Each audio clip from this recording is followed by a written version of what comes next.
আমি ফোন করছিলাম আর কি, আমার মোবাইল ফোন না, এটা ল্যান্ড ফোনে আমি ফোন করছিলাম, এবং ল্যান্ড ফোনে ফোন করার একটা মুহূর্তে আমি হঠাৎ করেই খেয়াল করলাম, খুব অদ্ভুত লাগলো। আমি কথা বলতে বলতে ঠিক যার সাথে কথা বলছিলাম তার সাথেই মানে কি ওইদিকে মনোযোগটা ছিল।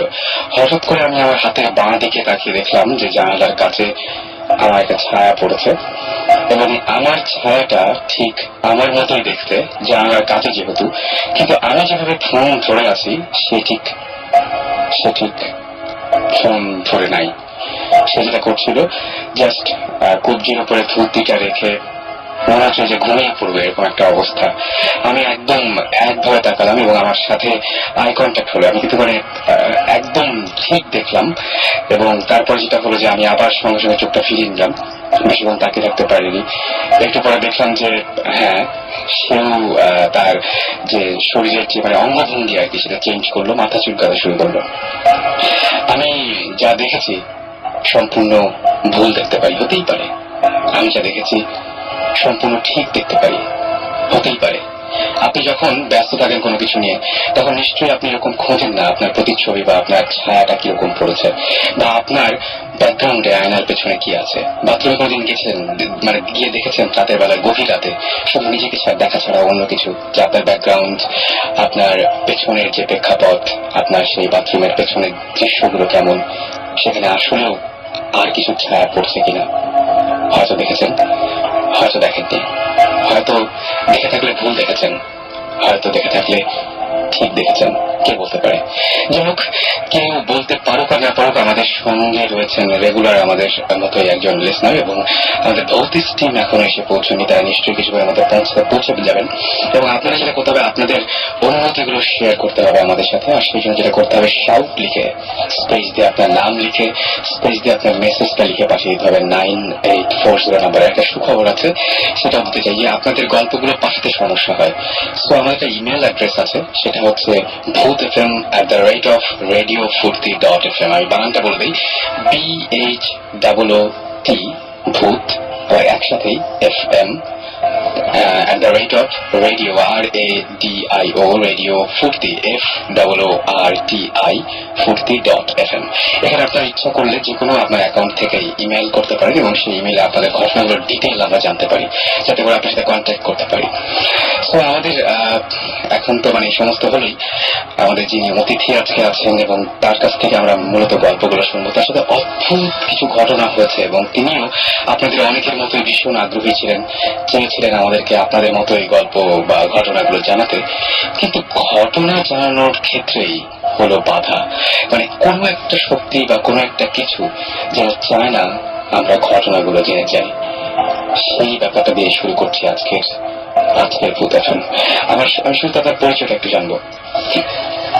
আমি নূর আহমেদ। আমি লাস্ট নেমটা উচ্চারণ করছি না এই কারণে যে অনেকেই আমার লাস্ট নেমে আমাকে চিনতে পারেন, এই কারণে আমি উচ্চারণ করছি না, একদমই দরকার নেই। তবে ওল্ড টাউন নামে আপনি আমাকে করতে পারেন, রেকগনাইজ করতে পারেন। ওল্ড টাউন, তাহলে আমরা সবাই আপনাকে ওল্ড টাউন হিসেবেই এখন কথা বলি, আমরা ওল্ড টাউন হিসেবে। ওল্ড টাউন, আপনার তো গল্প ছিল কিছু, এবং সেই গল্পগুলো আপনি আমাদের সাথে শেয়ার করতে চেয়েছিলেন। তারপরে একটা পর্যায়ে আপনি আমাকে SMS করে জানালেন যে আপনি শেয়ার করতে চান না, কারণ কিছু প্রবলেম হচ্ছিল আপনার সাথে। সো কেন আমরা সেই ব্যাপারটাই জানতে চাচ্ছি, কি হয়েছিল ঘটনাটা, না মানে জাস্ট যেটা আপনি ঘটনা আসলে শেয়ার করতে চাচ্ছেন না, তো সেই ঘটনা শেয়ার করার ক্ষেত্রে কি কি বাধা এসেছিল?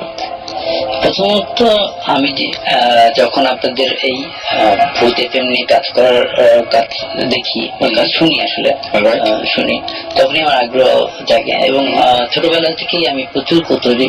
যে কোনো বিষয়, বিশেষ করে নর্মাল যদি কোনো কিছু হয়, তার প্রতি আমার প্রচুর কৌতূহল থাকে। তো আমার ইচ্ছা ছিল যে আপনাদের সাথে যোগাযোগ করে আমার জীবনে ঘটে যাওয়া কিছু ঘটনা সেগুলো আপনি আমাদের সাথে বলবেন। তো আমি প্রচুর SMS পাঠিয়েছি, অনেক ভাবে, অনেক নাম্বার থেকে, অনেক অ্যাকাউন্ট থেকে, কিন্তু কোনোভাবেই সেটা রিচ করেনি, মানে আমাদের কাছে রিচ করে। আচ্ছা। রেডিও ফুটেজে যখন কেউ SMS করে সাধারণত তার কাছে একটা রিপ্লাই Notification যায়। রাইট। সেই নোটিফিকেশন গুলো আমি পাইনি। অলরাইট।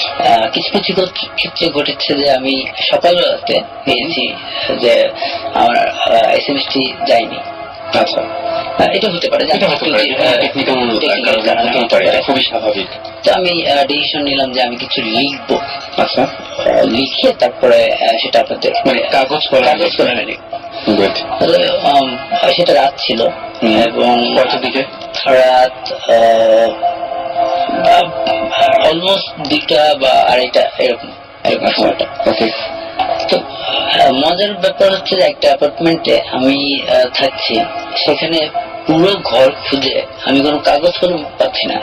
ডিসেন্ট একটা পেপার যেখানে লেখা যায়, কাগজ না কলম, কলম পাওয়া যায়, কলম পাওয়া যায় না এরকম কিছু, কিন্তু ডিসেন্ট কাগজ এবং কলম কিছু পাইনি।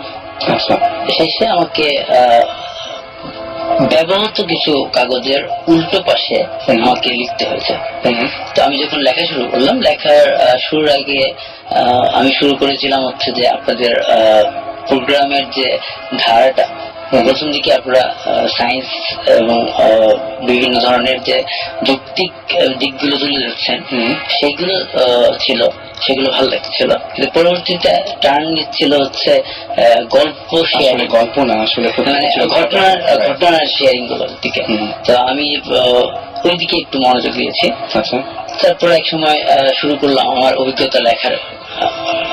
সেদিন কাগজ কলম কিভাবে পেয়েছিলেন? আমি শেষ পর্যন্ত কাঠ পেন্সিল, আমার ছেলের পেন্সিল এবং অল্প কয়েকটা ব্যবহৃত কাগজ, মানে এক সাইডে লেখা আছে ইউজ করা হয়েছে, ওই ইউজ করা কাগজগুলো আমি ওখানে লিখেছি। আচ্ছা, তো এক সময় আমি দেখতে পেলাম যে আমি শুনতে পেলাম যে আমার মোবাইলে একটা SMS আসছে। তো আমি সেটা কেয়ার করিনি প্রথমে, অনেক কিছু আসে। তো পরবর্তীতে দ্বিতীয়বার যখন আসলো, তো আমি সাধারণভাবে আমরা দেখি যে কে করেছে। তো ওই এসএমএসটা কোনো কি রিপ্লাই এসএমএস ছিল বা এরকম কিছু? না। আচ্ছা, শুধু একটা ওয়ার্ড ইংরেজিতে লেখা NO। নো। কে পাঠিয়েছিল এটা? এটার কোনো সেন্ডার নেই। এটার কোনো সেন্ডার নেই, কিন্তু আপনার ইনবক্সে চলে আসলো এবং তখন আপনি লিখছিলেন, যখন আপনি ঘটনা লিখছিলেন তখন আপনার মোবাইলে কেউ SMS করে জানালো NO এবং সেটা কোনো সেন্ডার নাই, কোনো সেন্টার নেই। এবং আপনি নিজেও, আমি যদি জানি আপনি এই সমস্ত এই ব্যাপারে আপনি টেলিকমিউনিকেশনে আছেন, সুতরাং আপনার এই ব্যাপারটা ভুল হওয়া একেবারেই কোনো সুযোগ নেই। মানে সুযোগ একেবারে নেই আসলে ঠিক না, মানে ইম্পসিবল। এক্স্যাক্টলি, কারণ ব্যাপারটা হচ্ছে এটা খুব সাধারণ একটা ব্যাপার যে সেন্ডারকে আপনি এটা বুঝতে পারবেন না। এবং পরবর্তীতে আমি অপারেটর যে আছে সেখানে আমার কলিগস আছে, এক্স কলিগ আছে, বন্ধু বান্ধব আছে, তাদেরকে দেখালাম। তো তারা আমাকে জাস্ট ইগনোর করতে হচ্ছে যে আমি দুষ্টুমি করছি, যোগ করছি, একটা প্র্যাকটিক্যাল যোগ, যে আমি কোনোভাবে বানিয়ে সেটাকে ইন করে তাদেরকে দেখাচ্ছি। তাদের কাছে ব্যাপারটা ঠিক বোধগম্য হয়নি, তারা বুঝতে পারেনি আসলে যে কি হয়েছে ব্যাপারটা। রাইট। কারণ আমি কারণটা বলিনি যে কোথা থেকে এসেছে ভাই, আমি শুধু তাদেরকে জানতে চেয়েছিলাম যে এটা সেন্ডার কি হতে পারে, কিন্তু তারা উত্তর দিতে পারেনি। ওকে। আর এর পরবর্তীতে যেটা হয়, সেই মোবাইলটা সম্পূর্ণ পানিতে পড়ে যায় আর কি, ড্রেনে। কিভাবে সেটা হয়? সেটা হয় হচ্ছে আমি বাইক রাইড করি, বাইক থেকে আমার উপরের পকেটে ছিল, তো কোন একটা ঝাঁকিতে সেটা কয়েকদিন বৃষ্টি প্রচুর হয়েছে। আপনি তখন ওটা রেখে দিয়েছিলেন যে দেখানোর জন্য, যে প্রমাণস্বরূপ, কিন্তু সেটা আমি দেখাতে পাচ্ছি না আজকে আপনাদের। ওকে ওকে। তারপর থেকে শুরু হলো আসলে ঘটনাগুলো। তারপরে আমি লেখাগুলো শেষ করলাম, কিন্তু ডিসিশন নিলাম হচ্ছে যে না, আমি সেই লেখাগুলো কিছু অংশ বাদ দিয়ে আপনাদের কাছে পৌঁছাবো। কিছু অংশ কেন বাদ দিবেন? কারণ ওই নোয়ের ব্যাপারের জন্য। আচ্ছা, যেহেতু এটা কি মিস্টিরিয়াস বুঝতে ব্যাপার পারছি। হয়ে যাচ্ছে, তো ওই অংশগুলো বাদ দিয়ে আমি লেখাটা লিখে তৈরি করে রেখে আমি ঘুমিয়ে গেছি। তখন অলমোস্ট সকাল হয়ে গেছে, বড় আজান দিচ্ছে, ঘুমিয়ে গেছি। তারপরে পরের অনুষ্ঠানে মানে শুক্রবার ভূত FM হয়, তো আমি বৃহস্পতিবারে সকালবেলা রওনা দিয়েছি বাসা থেকে ওই পেপারস গুলো নিয়ে রওনা দিয়ে সরাসরি আপনাদের স্টুডিওর আশেপাশে এসেছি এবং প্রায় ঘন্টা খানিকের মতো আমি বিভিন্ন গলি গলি অলিগলি বিভিন্ন জায়গায়। আপনি আমাদের এখানে আসতে চেয়েছিলেন আসলে? আমার উদ্দেশ্য ছিল হচ্ছে লেখাটা পৌঁছে দেওয়া, কিন্তু কোনোভাবেই আমি বুঝতে পারতেছিলাম না যে আমি কি কারণে এসেছি। মানে আপনি জাস্ট ভুলে গেছেন যে কেন আপনি এখানে এসেছেন বা কেন আপনি আমাদের অফিস করছেন না। আমাদের অফিসের কথা মনে নেই, কিন্তু এটা কি আগে কখনো আপনার এরকম হয়েছে যে মাঝে মাঝে এরকম হয়েছে বা এরকম ভুলে না? আমি বাসা থেকে টার্গেট নিয়ে বেরোচ্ছি একটা জায়গায় কাজ করার জন্য, সেটা ভুলার কথা না। আর আমার এখানে মানে সবচেয়ে বড় যে অবাক বিষয় যে আমি কোনো কিছু নিয়ে বের হয়নি, আমি শুধু কাগজ দিয়ে বের হয়েছি, সেটা আপনাদের রেজিস্ট্রেশনে রেখে আমি চলে যাবো। ওকে, এটা ছিল আমার। বুঝতে পেরেছি। কিন্তু আমি কোনো দিশা পাইনি, তাই আমি ফিরে গেলাম। বুঝতে পারছি। ফিরে যাওয়ার পরে তখন আমার মনে হলো যে আমি তো আসলে কাগজগুলো পৌঁছে দেওয়ার জন্য গিয়েছিলাম। মানে তখন আমি রিয়েলাইজ করতে শুরু করলাম যে আসলে এটা কি হচ্ছে। রাইট, মানে আপনি এসে আপনি যখন আমাদের অফিসের এই জায়গাটা আসলেন বা গুলশানের আশেপাশে ঘুরে গেছেন, আপনার একবারও মনে পড়েনি যে কেন আপনি এসেছেন বা কি কারণ, এর পেছনে কোনো কিছু আপনি খুঁজে পাননি? ওকে, মানে এটা খুবই খুবই অদ্ভুত টাইপের একটা ব্যাপার। এবং এখনো পর্যন্ত আপনার ওই SMS এর ব্যাপারটা খুব রহস্যজনক, যে কে SMS পাঠিয়েছিল আপনাকে, এবং তারপরে আপনি যে আমাদের অফিস খুঁজে পেলেন, এই পুরো ব্যাপারটাই খুবই রহস্যজনক। এবং রহস্য শুরু হচ্ছে SMS। ওকে, তো তারপরে যেটা আমরা করলাম যে ঠিক আছে, ফরগেট অল থিংস, কোনো কিছু শেয়ার করবো না। তখনই আপনাদের সাথে আমার হলো, SMS সেন্ড করলাম, সাথে সাথে রিপ্লাই পেলাম যে এটা অ্যাকনোলেজ। এবং যে আমাদেরকে আসল ঘটনাটা বলবেন না, বলবো না, তখন আপনি দেখলেন যে আপনার SMS-টা গেল এবং আপনার সাথে কমিউনিকেশন আমার হলো। এবং আপনি এখনো নিশ্চয়ই আপনি মানে আমি ডিটারমাইন্ড ওই অংশটুকু, যে অংশটুকু আসলে মূল অংশটুকু, ওই অংশটুকু আমি বাদ দেবেন। তবে মানে আমি এর মাঝখানে একটু বলি যে আমাদের মাঝখানে আবারও মানে ফিরে এসছেন আমাদের সুমন ভাই। সবাই অনেক SMS করে বলেছিলেন যে সুমন ভাই কবে আসবেন, সুমন ভাই কবে আসবেন, এবং ফাইনালি সুমন ভাই আমাদের সাথে এখন। তো সুমন ভাই সবাই একটু হ্যালো বললে খুব মনে হয় অনেকেই অনেক দিন ধরে ওয়েট করছিল এটার জন্য। আমি কয়েকদিন ছিলাম না, ডেফিনেটলি লাস্ট কয়টা এপিসোড সাকিব? 10-12টা হবে। এতগুলো না, চারটা, 1 মাস ছিলাম না, দেশের বাইরে ছিলাম। সাকিব নিশ্চয়ই অলরেডি বলেছে যে কেন বাইরে, ফিরে এসেছে এবং কিছু ইন্টারেস্টিং এক্সপিরিয়েন্স হয়েছে, যেটা নিয়ে আমরা একটু পরে আবার আলাপ করবো। জাস্ট টু সে হাই, সবাই হোপফুলি ভালো আছে। এবং আমি যা শুনতে পেলাম যে ভূত FM এখন বেশ হিট একটা শো, শুনে খুবই ভালো লেগেছে যে সবাই শুনছে, খুব ভালো। আচ্ছা, ভয় পাচ্ছে, হ্যাঁ, ভয় দেখানোটা তো আমাদের মেইন কাজ অ্যাকচুয়ালি। এনিওয়েজ, আমরা আবার এই যে আমরা ঘটনাটা শুনছিলাম, এটা খুবই মানে অদ্ভুত টাইপের একটা ব্যাপার না? আমি একটু বলি যে ব্যাপারটা কি হয়েছিল, একটু ছোট্ট করে বলি। সেটা হচ্ছে যে উনি আমাদের ভূত FM শোনার পরে ওনার একটা ঘটনা ছিল, যে ঘটনাটা আমাদের সাথে শেয়ার করতে চেয়েছিলেন। এবং উনি যখন আমাদেরকে SMS করেন, তখন SMS আসে না। উনি আমাদেরকে নানাভাবে কমিউনিকেট করার চেষ্টা করেন, ব্যর্থ হন। তারপরে উনি চিন্তা করেন যে কাগজ কলমে লিখবেন। যখন ঘটনার ওই জায়গাটায় পৌঁছেছেন, তখন তার মোবাইলটা বেজে উঠলো এবং তিনি মোবাইলটা অন করে দেখলেন সেখানে SMS এসছে, জাস্ট একটা ছোট্ট ওয়ার্ড, নো। তারপরে তারপরে যে ঘটনাগুলো, সেই ঘটনাগুলো খুব অদ্ভুত। যখন তিনি ডিসিশন নিলেন আবার যে না, আমি কিছু শেয়ার করবো না, তখন আমাদের সাথে তার কমিউনিকেশনটা হলো এবং সে দেখলো যে SMS এসছে যে হ্যাঁ আমরা তার SMS পেতে শুরু করলাম এবং ফাইনালি ও লাস্টে আজকের দিনে যে ঘটনাটা ঘটছে সেটাও বলবে। একটু মানে খুবই আমার কাছে অদ্ভুত টাইপের লাগছে। আজকে কি হয়েছে একটু বলবেন? আজকে আসলে আজকে যেটা হয়েছে মানে আমি প্রচন্ড অবাক হয়েছি ব্যাপারটা যে আমি আজকে 1.5 বছর যাবত একটা বাইক চালাই, যেখানে আমি কখনো কিক দিয়ে স্টার্ট করিনি, কখনো না, মানে একেবারে কেনার থেকে আজ পর্যন্ত। আচ্ছা। এবং আজকেও চালিয়েছি, সেলফ স্টার্ট হয়েছে, অনেকবার অনেক জায়গায় গিয়েছি। আমি যখন রওনা দিচ্ছি এখানে তখন জাস্ট প্রেস যখন করলাম কাজ করছে না, ওকে, মানে সেলফ কাজ করছে না, মিন্স মানে স্টার্ট হচ্ছে না।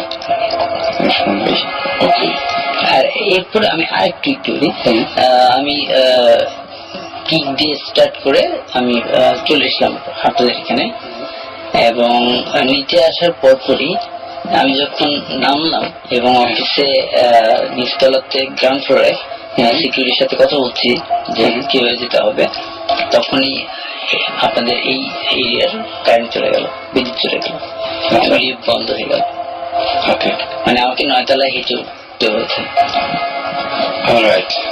মানে আসলে যদি এগুলোকে আমরা একসাথে ফেলি তাহলে কিন্তু ভয়ঙ্কর রূপ দেখায়। হ্যাঁ, মানে আপনার সাথে বারবার করে এটা হচ্ছে, আপনাকে কেউ হয়তো এরকম হতে পারে চাচ্ছে না যে উনি এই গল্পগুলো বা এই ঘটনাগুলো আমার সাথে শেয়ার করুন। আমার যেটা মনে হয় এ ধরনের ঘটনা যেহেতু ঘটছে সেহেতু এই ব্যাপারটা আজকে আপনি রেডিতে বলছেন ফাইন, বাট আর কাউকে না বলাই ভালো, জিনিসটা আমার মনে হয় চেপে যাওয়াই ভালো, সিরিয়াসলি। আমরা এই টাইপের অনেক কিছু আমরা এক্সপিরিয়েন্স করি লাইফে, মাঝে মধ্যে মনে হয় যে এই জিনিসটা করা উচিত না, তারপরে আমরা করি। এই ধরনের এক্সপিরিয়েন্স আমাদের এই ভৌত স্ট্রিমের মধ্যেই হয়েছে এবং আমরা ওটার জন্য পরে আমাদের সাফারও করতে হয়েছে, এরকম জিনিসও হয়েছে। সো যেটা বলবো যে আপনি তো মেইন ঘটনাটা বললেন না, ফাইন বলার দরকারও নেই, আমরাও চাই না আপনার বলুন, সব কিছু সবার জানার দরকার নাই এবং আমার মনে হয় জিনিসটা আর কাউকে না বলাই ভালো, জিনিসটা অ্যাভয়েড করেন, জিনিসটা এখানে শেষ করে দেন আর কি। মাঝে মধ্যে লাইফে তো কত কিছু আমরা এক্সপ্লেন করতে পারি না উল্টো পাল্টা, তো কি দরকার আরেকটা আনএক্সপ্লেইন জিনিস লাইফে আনার সাথে। আমার সেটাই মনে হয় যে সেটাই আমাদের সাথে জীবন ভাই আসছেন এবং শাকিব ভাই পৌঁছে গেছেন, সবাই আজকে এখন আমাদের সাথেই রয়েছেন। শুনবো এখন তাহলে আমরা কি করা যেতে পারে, কি করবো? ওয়েল, প্রথমেই যেটা মানে good to be here again, মানে আবার ফুল স্টিমের সাথে আবার ভূত এফএমে এসে অনেক ভালো লাগছে। একটা মাস অ্যাকচুয়ালি আমি গিয়েছিলাম ভূতের কাজই, বাট আমার দুটো কাজ ছিল, কাজ দুটোর মাঝখানে অনেক বড় একটা গ্যাপ ছিল, যে কারণে আমি আসতে পারছিলাম না।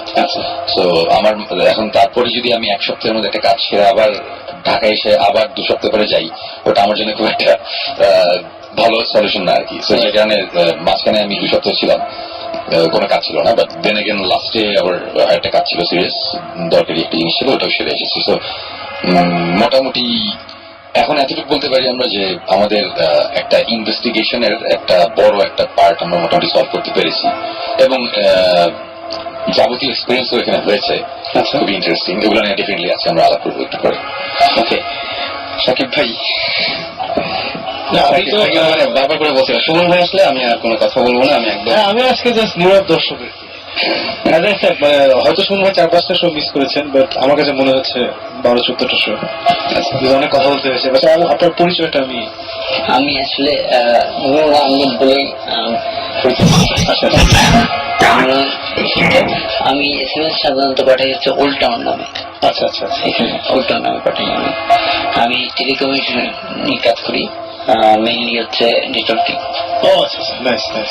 তো ওইটাই উনি বলছিলেন যে এটা আমার ভুল হতে পারে না যে আমি একটা SMS কে পাঠালো এটা সে বুঝবে না। আমাকে যখন বারবার করে এটাই বলছিল যে যখন তার সাথে আমার ফোনে কথা হচ্ছিল তখন তিনি বারবার করে বলছিলেন যে এটা তো আমার না বোঝার কোনো কারণ নেই। আমার খালি সুমন ভাই যেটা বললেন যে এই জিনিসটা না বলাই বেটার বা শেয়ার না করাটাই বেটার। সুমন ভাই রাইট। আমরা কয়েকদিন আগে আমাদের দেশ একটা সবার উপর দিয়ে ঝড় গেছে একটা, বিকজ একটা জিনিস আমরা বুঝছিলাম যে এটা করা ঠিক হবে না বা ভূতিষ্ঠ কাজ, তারপরে করেছি, করে একটু আমাদের বেশ ঝড় গিয়েছে। কিন্তু আমার তো মনে হয় যে শেয়ার করাই ভালো। মানে আমি বলি কেন বিকজ ভূত জিন যেটাই বলি, ওদের যখন আমার সাথে একটা রিলেশনশিপ হয়ে যায়, ওই রিলেশনশিপে ওরা যদি ডমিনেন্স নিয়ে নেয় তখন একটা প্রবলেম হয়। অ্যান্ড আই ফিল ওই ডমিনেন্স কমানোর জন্যই তখন একটু প্যারা খেয়েও যদি কিছু একটা করা যায় ওটা কিন্তু বেটার। আপনি কিছু একটা বলেন তো। Well, আমি বুঝতে পারছি তুমি যে পয়েন্ট থেকে বলছো, বাট ব্যাপারটা হচ্ছে যে এখন এই যে প্যারা খাওয়া এই ওয়ার্ডটা ইউজ করি, এখন প্যারা খাওয়াটাকে কিভাবে নিতে হবে সেটা হচ্ছে কথা। আমরা কিন্তু জানি না কে সেভাবে হ্যান্ডেল করবে। ছোটবেলায় আমি যখন অনেক ছোট স্কুলে ছিলাম তখন একবার আমাদের দেশে বাড়ি গিয়েছিলাম, ওখানে একটা শ্মশান ঘাট ছিল, ওটা ইয়ের পাশে। তো আমার ফ্রেন্ডরা গিয়েছিল আমার সাথে। আচ্ছা, ওরা বললো যে বাজি লেগে আমি যেতে পারবো কিনা ওখানে থাকতে। আচ্ছা, আমি রাতে গিয়েছিলাম, আমি অনেক ভয় পেয়েছিলাম, বাট আমি গিয়েছিলাম। বাট মানে এখন যদি বলতো ডেফিনেটলি বলবো যে আমি যাবো, বা এখন যদি আমাকে এই ভূত বলি বা জিন বলি অথবা সুপার ন্যাচারাল কোনো এন্টিটি কেউ যদি আমাকে কিছু করতে মানা করে, আমি অবশ্যই ওটা করবো। আচ্ছা, আমি করবো কজ আমার নিজের উপর অতখানি কনফিডেন্স আছে যে আমি এটা হ্যান্ডেল করতে পারবো। কজ অনেক বাজে জিনিস আমরা লাস্ট 1.5 বছরে হ্যান্ডেল করেছি।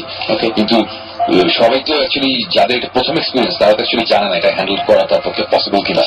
অনেকে তো অনেক ছোটখাটো ব্যাপারেও ইয়ে হয়, মানে ভয় পায়। বা মানে আমি আমার নিজের পার্সোনাল একটা কথা বলি, টাওয়ার অফ সাইলেন্স একটা গল্প, এই গল্পটা বলা হয় নাই।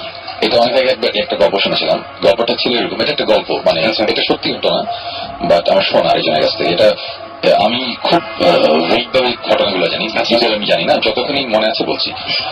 ইউরোপের কোন একটা কান্ট্রিতে কোন একটা জার্নালিস্ট, সে একটা গ্রামের একটা রিচুয়াল আছে, রিচুয়ালটা নিয়ে একটা মানুষ মারা গেলে তারা ডেড বডি কিভাবে ইয়ে করে আর কি। হ্যাঁ, এটা নিয়ে একটা স্টোরি লিখতে যাবে আর কি। তো ঘটনাটা হচ্ছে যে একটা গ্রামে একটা টাওয়ার আছে, লম্বা একটা উঁচু টাওয়ার টাইপের, মানে ইট দিয়ে বানানো একটা লম্বা একটা কিছু। ওটার ভিতর, ওটার নাম হচ্ছে টাওয়ার অফ সাইলেন্স। এই টাওয়ার অফ সাইলেন্স এর ভেতর কেউ যদি মারা যায় তখন ওর ডেড বডিটার ভিতরে একটা বেদি টাইপের আছে, ওখানে ডেড বডিটা রেখে তারপর চলে আসে। আচ্ছা, ডেড বডিটা ওখানেই থাকে, ওরা অ্যাকচুয়ালি কবর দেয় না, তাহলে এইভাবেই রাখে। তো টাওয়ার অফ সাইলেন্স এর ভিতরে ডেফিনেটলি মানে মরা মানুষ ওখানেই পচে পড়ে, হাত দিয়ে মানে সময় আমি এটা জানতাম যে পেরুতেও এরকম কিছু যে পিরামিডের উপর রেখে দিতে কঙ্কাল হয়ে যায়, ওরকম একটা ব্যাপার ছিল। তো সে এই টাওয়ার অফ সাইলেন্স একটু লেখালেখি করবে, একটা জার্নালিস্ট, সে একটা লেখা লিখবে, এই কারণে সে ওখানে গিয়েছে। যাওয়ার পর সে ওখানে থাকলো, 1 দিন 2 দিন থাকলো। তো মানুষজনের কাছ থেকে যাবতীয় কোয়েশ্চেন করছে যে কিভাবে কি করো তোমরা, না করো, এগুলো জিজ্ঞেস করে। এখানে আবার একটা ব্যাপার আছে, টাওয়ার অফ সাইলেন্সে কেউ যদি মারা যায়, সে গ্রামের কোনো একজন মারা গেল, তার ডেড বডিটা ভিতরে নিয়ে যেতে পারবে হচ্ছে একমাত্র ওর খুব ক্লোজ যে মানুষটা, মানে যে মারা গেছে তার খুব ক্লোজ আত্মীয় বা ফ্রেন্ড, মানে যে সবচেয়ে ক্লোজেস্ট, তার ভেতরে যেতে হবে ডেড বডিটা নিয়ে। কিন্তু সে একাতে পারবে না, সাথে ওরা বোধহয় 2 জন কুলি, মানে 2 জন লোক যারা ক্যারি করার জন্য, ওদের কাজ হচ্ছে গিয়ে বডিটা ভিতরে নিয়ে যাওয়া। and they get paid for it, something like that. So এইসব ইনফরমেশন সে নিচ্ছিল, এবং ওই সময় একজন মারা গেল। মারা যাওয়ার সাথে সাথে আমি বলছিলাম ওইখানে এইসব ইনফরমেশন নিতেও সে খুব বয়স্ক এক ভদ্রমহিলার কাছ থেকে, ওই বুড়ি একজন মহিলা, সে একা থাকতো। তো তার সাথে জার্নালিস্টের খুব খাতির হয়ে গেল। তারপর ওর বাসাতে সে থাকা শুরু করলো, ওর বাসাতেই থাকতে দিল, এবং সে যাবতীয় ইনফরমেশন নিত ওর কাছ থেকে। তো এইসব ঘটনা করতে করতে কেউ তার মারা যাচ্ছে না, তো সে গিয়ে অ্যাকচুয়ালি দেখতে পাচ্ছে না, আর সে চাইলেও ঢুকতে পারবে না। তো বুড়ি যে মহিলা, তার আবার কোনো বাচ্চা টাচ্চা কেউ ছিল না, আত্মীয় স্বজন কেউ ছিল না। তো সে এই জার্নালিস্টকে তার নিজের ছেলের মতনই ওর বাসায় রাখলো। আর ও থাকতে থাকতে ভালো লাগছিল। 5 দিন গেল, 7 দিন গেল, 8-10 দিন যাওয়ার পরে হঠাৎ করে মহিলা মারা গেল। মারা যাওয়ার সাথে সাথে এখন তাকে তো টাওয়ার অফ সায়েন্সে নিতে হবে, কিন্তু কারো একজনের যেতে হবে, বিষয়ের মধ্যে আছে। এখন কে নিয়ে যাবে, কেউ নেওয়ার নেই, কোনো আত্মীয় স্বজন ফ্রেন্ড কেউ নেই, একা থাকতে। তখন সবাই বলে যে তুমি তো লাস্ট 10 দিন তার সাথেই ছিল, তুমি নিয়ে যাও। তো ও বললো যে আচ্ছা ঠিক আছে, আমি নিয়ে যাবো, অসুবিধা নেই। আর ওর একটু মন খারাপ, মহিলার সাথে তারও খুব ভালো একটা সম্পর্ক হয়েছিল, তো মন খারাপ যে মানে স্বাভাবিক ভাবে। তখন ওই যে 2 জন লোক বডি ক্যারি করা, সে সাথে গেল, গিয়ে দেখলো যে ভিতরে এরকম একটা বেদির মতন আছে, একটা টাওয়ার, এবং উপরে ইয়ে খোলা, মানে কোনো ছাদ নাই আর কি, লম্বা একটা গোল শেপের লম্বা একটা টাওয়ারের মতন, উপরে কোনো ছাদ নেই, মাঝখানে বেদিটা রাখা। ওই বেদির ওখানে অনেক কঙ্কাল টঙ্কাল পড়ে আছে অলরেডি, মাটিতে অনেক কঙ্কালের জিনিসপত্র পড়া হাড্ডি। তো ওইগুলো দেখলো, ও মনে মনে সব পয়েন্ট করে যেগুলো সে লিখবে। আচ্ছা, তো তারপরে ডেড বডিটা ওখানে রাখলো, ওখানে রাখলো, রাখার পরে সে চলে আসলো। আসার পরে তখন বললো যে তার কাজ শেষ, মানে এখন ওই মহিলাও নাই, মারা গেছে, তো এখানে তার থাকার কোনো কারণ নেই। তো সে তখন চলে গেল।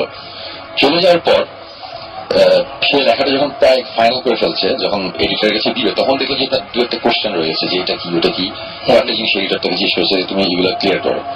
তখন সে বললো যে আচ্ছা এটা তো আমি ঠিক জানি না, আমি ওখানে ছিলাম, তারপরে আমার জানা নেই। তখন সে ডিসিশন হলো সে আবার ব্যাক করবে। সে তখন আবার ওই গ্রামটাতে ব্যাক করলো। ব্যাক করার পরে যেটা হলো যে গিয়ে দেখে যে কোইন্সিডেন্স, সেদিন একজন লোক মারা গেছে। এটা মানে মাসখানেক পরের কথা। সেদিন একজন মারা গেছে এবং তাকে তখন ওরকম নিয়ে যাওয়া হচ্ছে টাওয়ার সাইলেন্সে। তো তখন সে সাথে সাথে গেল ওই টাওয়ার সাইলেন্সে, কিন্তু ভিতরে তো সে ঢুকতে পারবে না, সে কেউ না, সে ঢুকতে পারবে না। যখন ডেড বডিটা নিয়ে যখন ঢুকলো ওরা, সে বাইরে দাঁড়িয়ে আছে, বাইরে অন্যান্য অনেক লোক দাঁড়ানো। হঠাৎ করে শুনে যে ভিতর থেকে অসম্ভব জোরে চিৎকার, একটা ভয়ঙ্কর চিৎকার। এবং সাথে সাথে দেখা গেলো যে ওই যে রিলেটিভটা গিয়েছিল, আত্মীয় বা যে, সে দৌড় দিয়ে বের হয়ে আসলো। আরেকজন যে ক্যারি করছিল, দুজনের মধ্যে একজন দৌড় দিয়ে বের হয়ে আসছে, আরেকজন নাই। এবং তখন বলে কি হয়েছে, কেউ কোনো মানে ওরা পাগলের মতন চিৎকার উঠছে। তখন সে তো এগুলা কুসংস্কার একটু কম বিশ্বাস করেছে, সে এসেছে শহর থেকে, একটা গ্রাম। সে তখন দৌড় দিয়ে সে ভিতরে ঢোকার পরের সিনটা হচ্ছে যে দেখা যে বেদির উপরে যে মহিলাটা মারা গিয়েছিল সে বসে আছে, তার দিকে তাকানো, তার দিকে মুখ ঘুরানো এবং বসা, এবং তার কোনো চোখ নাই, মানে তাকানো মানে ফেসটা তার দিকে, এবং চামড়া টামড়া সব গোলে টোলে, মানে পুরো মানে হাড্ডি দেখা যাচ্ছে হালকা, মানে সে বসে আছে পুরো স্ট্রেট ভাবে। ওটা দেখে তখন সেও সে ফেইন্ট হয়ে যায়। তারপরের ঘটনাটা সে আমাকে বলেছিল, বললো যে লাস্টের ঘটনাটা হচ্ছে যে তার 3-4 দিন পরে তার জ্ঞান ফিরে, সে শহরে একটা হসপিটালে, এবং সে তারপরে টাওয়ার অফ সাইলেন্সের এই ঘটনাটা লিখেছিল। সে আর ডিটেল আর এটা নিয়ে এক্সপেরিমেন্ট করেনি। সো এই গল্পটার কথা এখন এই কারণে বললাম যে এই যে ওই দুজন যে ডেড বডি নিয়ে ঢুকেছিল, একজন কিন্তু ওখানে মারা গেছে। সে যখন দেখছে যে তাদের পরিচিত এই মহিলা মারা গিয়েছে কয়েক মাস আগে, সে ওখানে বসে আছে, তার দিকে তাকিয়েছে। সো একজনের সাথে সাথে হার্ট অ্যাটাক হয়ে গেছে কিন্তু, আর একজন দৌড়ে বের হয়ে আসছে, আর সে কিন্তু পেন্ট হয়ে গেছিল। সে কিন্তু অনেক শিক্ষিত, সে অনেক কিছু এই গল্পটা বলার কারণে এটাই যে একজন মানুষ এইসব ধরনের সিচুয়েশন কিভাবে নিবে আমরা কিন্তু বলতে পারি না, মানে এক একজন এক এক ভাবে নেয়। আমি একটা ছোট্ট ঘটনা বলি যে আমাদের দেশের বাড়ির ওদিকে 71-এর পরে, এটা আমি এর আগের এপিসোডে বলেছিলাম নাকি আমার মনে নাই। যুদ্ধের পরে একটা সময় আমাদের গ্রামে জঙ্গলের মধ্যে দেখা যেত যে একটা আলো নাড়াচাড়া করে এবং একটা মেয়ের কান্নার আওয়াজ পাওয়া যায়, একটা আলো ঘুরে বেড়ায়। এটা দিয়ে সবাই অনেক ভয় পেত। তারপরে আমার বাবা আবার তারপরে আমার চাচা, এরা কয়েকজন মিলে গ্রামে ওখানকার কিছু লোক নিয়ে তারা একটা ইনভেস্টিগেট করতে পারবে যে কি ব্যাপার। তারপর বের হয় যে ওখানে একটা মহিলা ছিল যার 71-এ তার ছেলেটা মারা গিয়েছিল। মারা যাওয়ার পরে মহিলা একটু পাগল টাইপের হয়ে গেছিল। সে রাতে হারিকেন নিয়ে তার বাচ্চাকে খুঁজতে আর কাঁদত। তো মানুষজন কিন্তু এটা দেখে অনেক ভয় পেয়েছে, অনেকে ফেল হয়ে গেছে, অনেক কিছু হয়েছে। এটা কিন্তু কোনো ঘটনাই না, খুব সিম্পল একটা ঘটনা, খুবই ন্যাচারাল, খুবই দুঃখজনক একটা ট্র্যাজিক একটা ঘটনা, কিন্তু মানুষজন এতেও ভয় পায়, অথচ কিছুই নেই। সো কে কিভাবে কোন জিনিসে ভয় পাবে এটা আমরা বলতে পারি না। যে কারণে আমি বলছি যে কারো যদি এই ধরনের কোনো একটা এক্সপিরিয়েন্স হয় এবং তার যদি কোনো কারণে মনে হয় যে এটা আমাকে কোনো একটা সাইন দিচ্ছে বা কেউ আমাকে ইনডিরেক্টলি বলছে যে তুমি এটা করো না, যদি মনে হয় যে না এটা আমার করার হ্যান্ডেল করতে পারবো নাকি সন্দেহ আছে, তাহলে করার দরকার নেই। আর যদি মনে হয় যে না মুসলমানি পারবো, তাহলে করবো, এটা তার ব্যাপার। বাট আমি বলবো যাদের সন্দেহ আছে এটা নিয়ে না ঘাটাঘাটি করাই ভালো, সেটা মনে হয়। কারণ আমার মনে হয় একবার নিজেকে যদি প্রুফ করতে পারে যে আমি এটা হ্যান্ডেল করতে পারবো, তাহলে করুক, কোনো অসুবিধা। আমরা কিভাবে আমরা ভোট স্কিমটা তো এভাবে শুরু হয়েছিল যে অলটা মানে আপনার কি মনে হয় করতে পারবেন? আপনি কি মনে হচ্ছে যদি আপনাকে জিজ্ঞেস করি যে আলটিমেটলি আপনি বলুন যে আসলে এরকম অভিজ্ঞতা বিভিন্ন সময় হয়েছে। তো ওগুলো আমি ট্যাকেল করেছি এবং ট্যাকেল করেই এখানে আসা। তাহলে বলবেন চলে আসছেন, আর কি হবে আসতে বলে আসলেন না, অসুবিধা নেই, চলে আসছেন, বলেন। আপনি তাহলে আমার মনে হয় যে কি এখন কি মনে হচ্ছে যে বলবেন? ওই ঘটনা ছাড়া আমি বিভিন্ন অন্যান্য যে ধরনের ঘটনাগুলো আছে সেগুলো বলতে পারি। আচ্ছা প্রথমে শুরু করি হচ্ছে আমার ছোটবেলা নিয়ে। আচ্ছা আমার ছোটবেলা খুব রেস্ট্রিক্টেড কেটেছে। হুম তো আমার যে বাড়িটা ছিল, বাড়িটা ছিল হচ্ছে পুরনো একটা বাড়ি, যেটা আমার আব্বা কিনে নেন। হুম সেটা জমিদার বাড়ি ছিল। আচ্ছা তো একটা রুম আমি পাই থাকার জন্য। তো সেই তখন ক্লাস 6 বা 7 এইরকম সময়টা। আচ্ছা তো সেই সময়টা আসলে বয়সন্ধিকাল, অনেক ধরনের চেঞ্জ হয়, অনেক ধরনের দুষ্টমি বা তো যেটা হতো আমার যে কোনো কারণে কোনোভাবে যদি আমি কোনো কাজ করতাম বাইরে, যেটা আসলে আনএক্সপেক্টেবল টু বড়দের, আপনাদের সিনিয়র ছিল, আমি ওই রাতে ঘুমানো আমার পক্ষে ওই রকম সম্ভব হতো না। আচ্ছা প্রচন্ড ভয় আমাকে ধরত, এবং যেটাকে বলে বোয়াল ধরায় বলে বা এরকম এই ধরনের প্রবলেম হতো। কোন একটা অকারেন্স করে যদি আমি বাসায় ফিরতাম এবং ওই রকম ঘুমাতাম, মানে কোনোভাবেই ঘুমাতে পারতাম না। কিন্তু সেই রাতগুলো কিন্তু আমি পার করেছি, ওরকমই পার করেছি। ওকে, এটা একটা ব্যাপার।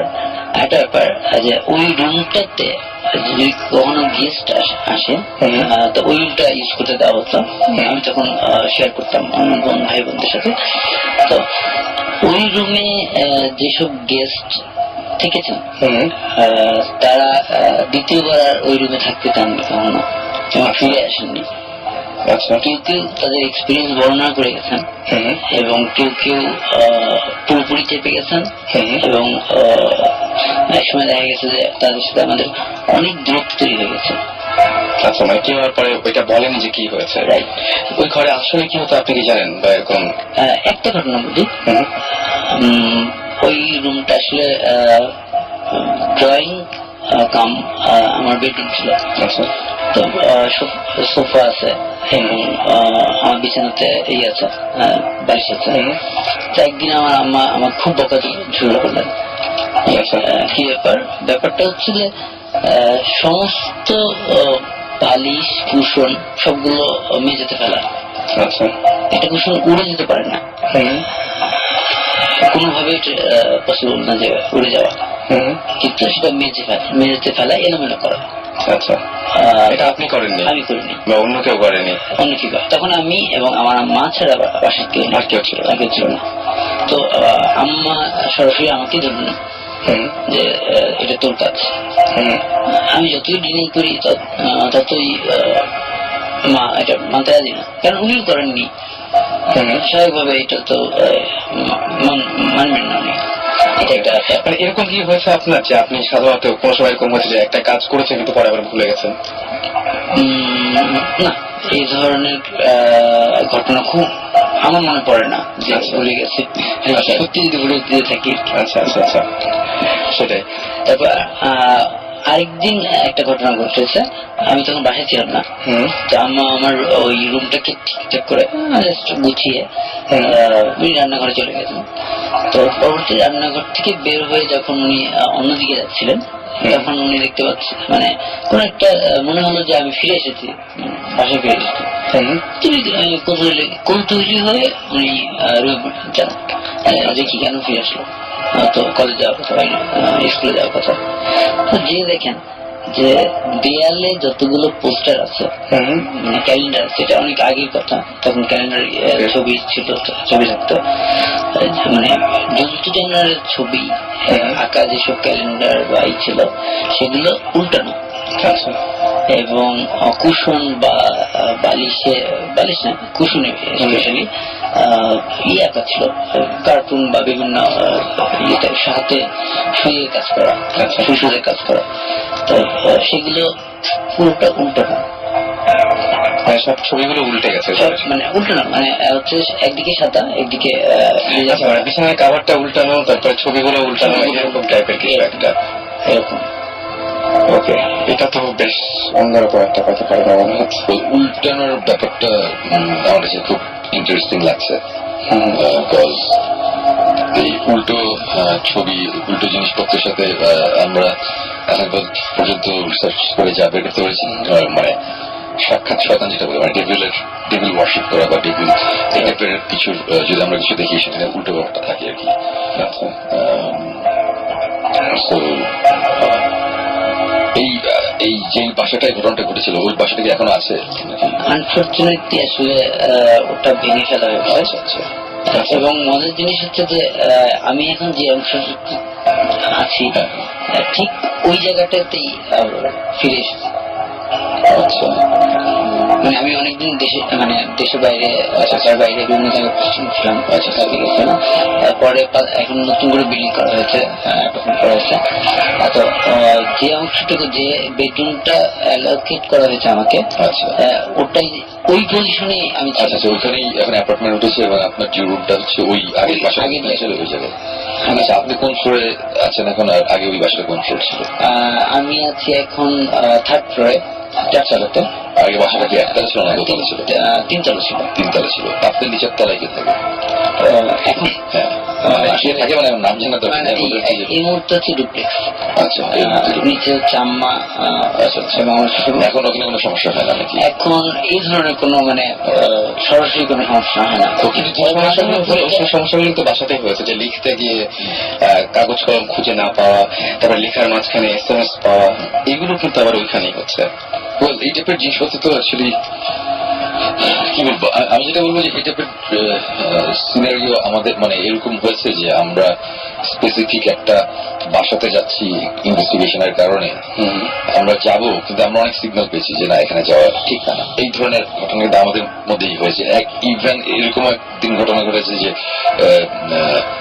এই জিব্রানের মা আন্টি উনি কল দিয়ে বলেছে বাসায় আসতে। আমরা তখন যাচ্ছিলাম স্পেসিফিক একটা জায়গায়। তারপরে বাসায় যাওয়ার পরে উনি বলেছে দেখো বাবা, তোমরা তো এরকম খারাপ একটা জায়গায় যাচ্ছ। ফার্স্ট ইনভেস্টিগেশন, রাইট, আমাদের ফার্স্ট ইনভেস্টিগেশন, অফিসিয়াল ইনভেস্টিগেশন। আমরা যাচ্ছিলাম, তখন আঙ্কেল কল দিয়ে বললো যে আসতে হবে। গেলাম, আন্টির সাথে কথা হলো। আন্টি বললো যে উনি একটা স্বপ্ন দেখেছে, স্বপ্নটা কি উনি এখনো আমাদের বলেনি। বাট উনি এই কথা বলে যে স্বপ্নটা কি হয় এটা আমি তোমাদের বলতে পারবো না, বাট আমি এতটুকু জানি তোমরা একটা খারাপ জায়গায় যাচ্ছ, সো তোমাদের প্রিকশন নেওয়া উচিত, তোমরা এখন ওখানে যাও না। তোমরা উনি একটা স্পেসিফিক একটা জায়গার কথা বলেছে যে ওখানে একজন লোক আছে, তার সাথে গিয়ে দেখা করো। আমি স্বপ্নে কোনো একটা সিগন্যাল বা কিছু একটা পেয়েছে। এবং জিনিসটা আমরা সিরিয়াসলি নেই না নেই ওই কারণে না, জিনিসটা খুব ইন্টারেস্টিং লেগেছিল দেখে আমরা পরবর্তীতে ওই বাসায় না গিয়ে আমরা অন্য জায়গায় গিয়েছিলাম। আচ্ছা, এবং এই স্পেসিফিক যে বাসাটার কথা বলছি, এই বাসায় সেকেন্ড টাইম আমরা যখন যাওয়ার অ্যাটেম্প নিলাম, তখন হাইওয়েতে রাত 12টার সময় আমাদের গাড়ি নষ্ট হয়ে যায়। সারা রাত আমরা একটা জঙ্গলের ভিতরে বসেছিলাম। অনেক অনেক ঘটনা আছে, এগুলো আমাদের সামনে এপিসোডে দেখা যাবে। বাট এই ধরনের সাইন, এই ধরনের সিগন্যাল আমার মনে হয় মাঝে মাঝে আমরা পাই। এখন আমরা কে এটা কিভাবে নিব সেটা হচ্ছে তার নিজের ব্যাপার। বাট আমাদের লেটলি আমাদের যেসব এক্সপিরিয়েন্স হয়েছে আমরা খুবই সিরিয়াস ভাবে জিনিসটা খুবই সিরিয়াস ভাবে নিই, যে কারণে আমরা তো এই টাইপের ঘটনা ঘটলে তখন আমরা বলি যে একটু আগে থেকে একটু প্রিকশন নিয়ে রাখা ভালো। ওকে, প্রিকশন নেওয়ার দরকার আছে। আমরা সিরিয়াসলি নেই, but we also do it, but because আমরা হচ্ছে ভোটিস্ট। হ্যাঁ, আমরা এখন আমার প্রফেশনাল বলি আর যে বলি, আমার কথা একটা সেটা হচ্ছে যে আমরা জিনিসটা করছি, এটা আমরা দেখি আমরা করছি। আমি এখন আমরা যদি বলি যে এখন সবাই করো তাহলে হবে না। আসলে না, বিকজ আপনি মানে উই আর সিঙ্গল আনফরচুনেটলি। আমাদের প্রথম থেকেই লাইফস্টাইল একটু ডিফারেন্ট ছিল। আমরা আসলে এরকম রেসপন্সিবল বা সকালে অফিস যাই ওরকম না আমরা কেউ। মানে আমার কথা না, আমাদের ধরেন 3 জন গায়ে হবে না, তেমন কিছু হবে না, তেমন কিছু হবে না, অ্যালবাম পাবে না আর কি। মানে আমি যেটা বলতে চাইছিলাম যে সবারটা অ্যাকচুয়ালি এগুলা করা পসিবল না, সবার রাতের পর রাত সবার টাইমও নেই, এটা পসিবল না। সো এখন এই টাইপের জিনিসপত্র হলে আমার মনে হয় যে যদি নিজের উপর কনফিডেন্স থাকে তাহলে আগানো উচিত, আর না হলে আমার মনে হয় জিনিসটা খুব ভালো হয় যদি আমাদের কাছে ট্রান্সফার। আমরা রেডি, আমরা যে কোনো জায়গায় যেতে রাজি আছি, আমাদের কোনো সমস্যা নাই। আমরা এরকম একটা কুয়ার নিচেও আমরা নেমেছি যেখানে মানুষজন নামলে নাকি আর উঠে না, মারা যায় ভিতরে। আচ্ছা, আমাদের অক্সিজেন সিলিন্ডার মাস্টার্স নিয়ে আমাদের নামতে হয়েছে, কিন্তু আমরা নেমেছি দেখার জন্য যে কমিউনিটি কি। আমি নামছিলাম, ওই ব্যাপারটা হচ্ছে ওইটাই যে আমরা করছি ফাইন, মানে আমরা নিজের ঢোল নিজে পিটানোর জন্য এগুলো বলছি না, বলছি যে অ্যাকচুয়ালি একটু হলে এক্সপিরিয়েন্স থাকা উচিত এইসব জিনিস হ্যান্ডেল করতে। শোনাকে আমি এই কারণে জিজ্ঞেস করলাম যে উল্টা ছবি টবি উল্টা ছবি টবি কিন্তু এই টেবিলের সাইন এগুলো। তো এখন কিছু হয় নাকি? এখন যদি এই ছোটখাটো এই যে এই ইয়ে খুঁজে না পাওয়া এগুলা ছোটখাটো ব্যাপার, এগুলো এগুলো নিয়ে কোনো সমস্যা নাই, বা হলে এগুলো জাস্ট প্রথম দিককার একটা সাইন, এটা নিয়ে ফার্দার প্রসিড না করলেই চলবে, মনে হয় না প্রবলেম। সো আমরা মনে একটা ব্রেকে যাই না, আমরা একটা ব্রেকে যাই এবং ব্রেক থেকে ফিরে আসার পরে আমাদের তো SMS, আমি তার আগে SMS করার নিয়মটা বলে দিই। এবং যে এই ধরনের কোনো কিছু যে আপনি সমস্যা মনে করছেন শেয়ার করতে, সেটা আপনি ইচ্ছা করে ট্রান্সফার করে দিতে পারেন আমাদের কাছে। এবং সেজন্য আপনাকে করতে হবে শাউট লিখে স্পেস দিয়ে আপনার নাম লিখে স্পেস দিয়ে আপনার মেসেজ লিখে পাঠিয়ে দিতে হবে 9840 নাম্বারে। আর যদি বড় কোনো ঘটনা হয়, যেটা আমরা কি আগামী সপ্তাহে আপনার সাথে জেনে বসবো, এই সপ্তাহে বা এই শোর শেষে আপনি ইচ্ছা করলে আমাদেরকে ইমেল করতে পারেন। ইমেল অ্যাড্রেসটি হচ্ছে bhutfm@radiofurti.fm। এখানে আপনি ইচ্ছা করলে ইমেল করে দিতে পারেন। চলে যাবো গানে, একটা ছোট্ট ব্রেকে যাবো এবং ব্রেক থেকে ফিরে আসবো আবার সবাইকে নিয়েই। আর প্রথম যে গানটা সেটা হচ্ছে ব্যাবাক বিভাগী বাই অর্ণব। চলুন শুনে আসি গানটি।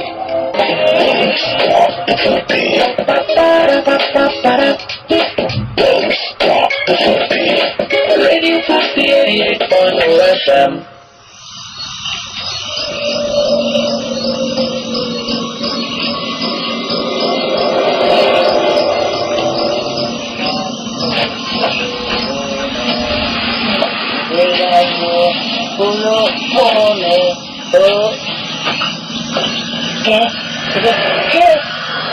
¿Qué, güey?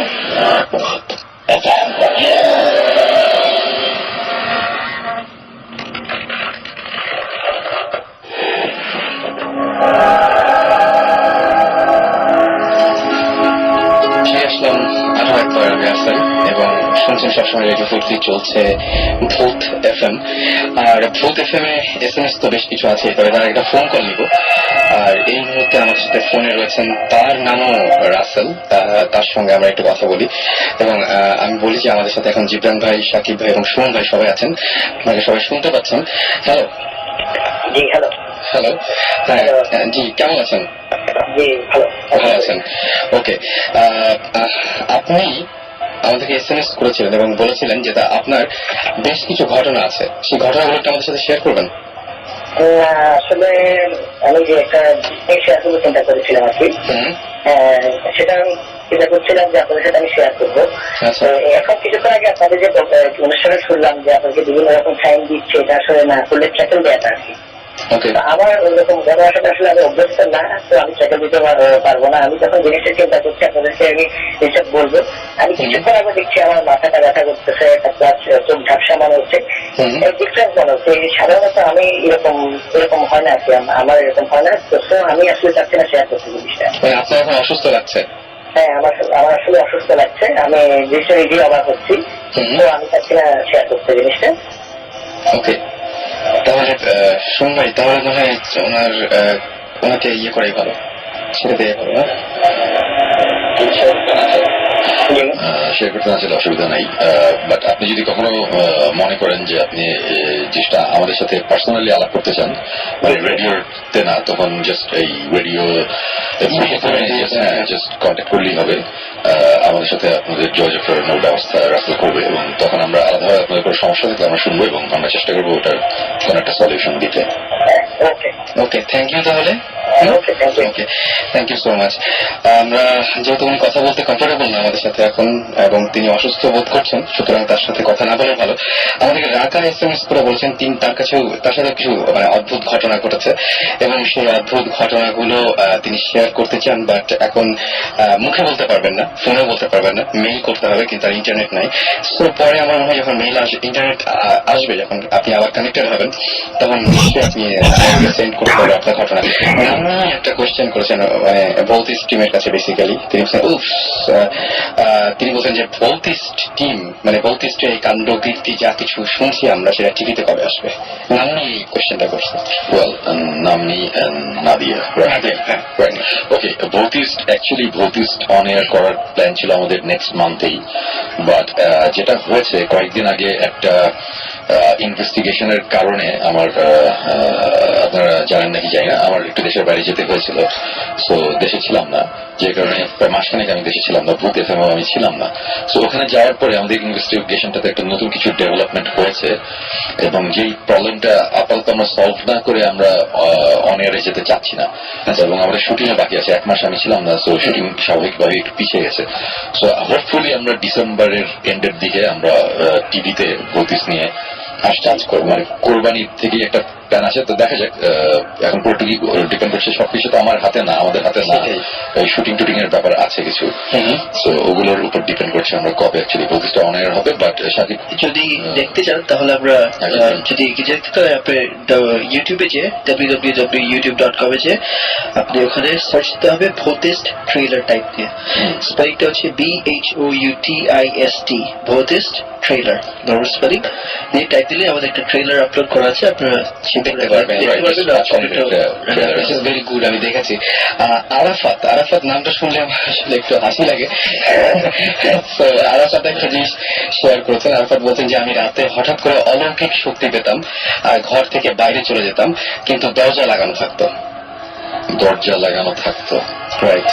এটা জিনিসটা খুবই ইন্টারেস্টিং লাগছে। আমি এরকম কেস আছে আমরা পেয়েছি যে ঘুম থেকে ওঠার পর দেখা গিয়েছে সে হয়তো বা টঙ্গী ব্রিজের সামনে দাঁড়িয়ে আছে, যে কিনা থাকে হচ্ছে গুলশান 1 নম্বরে।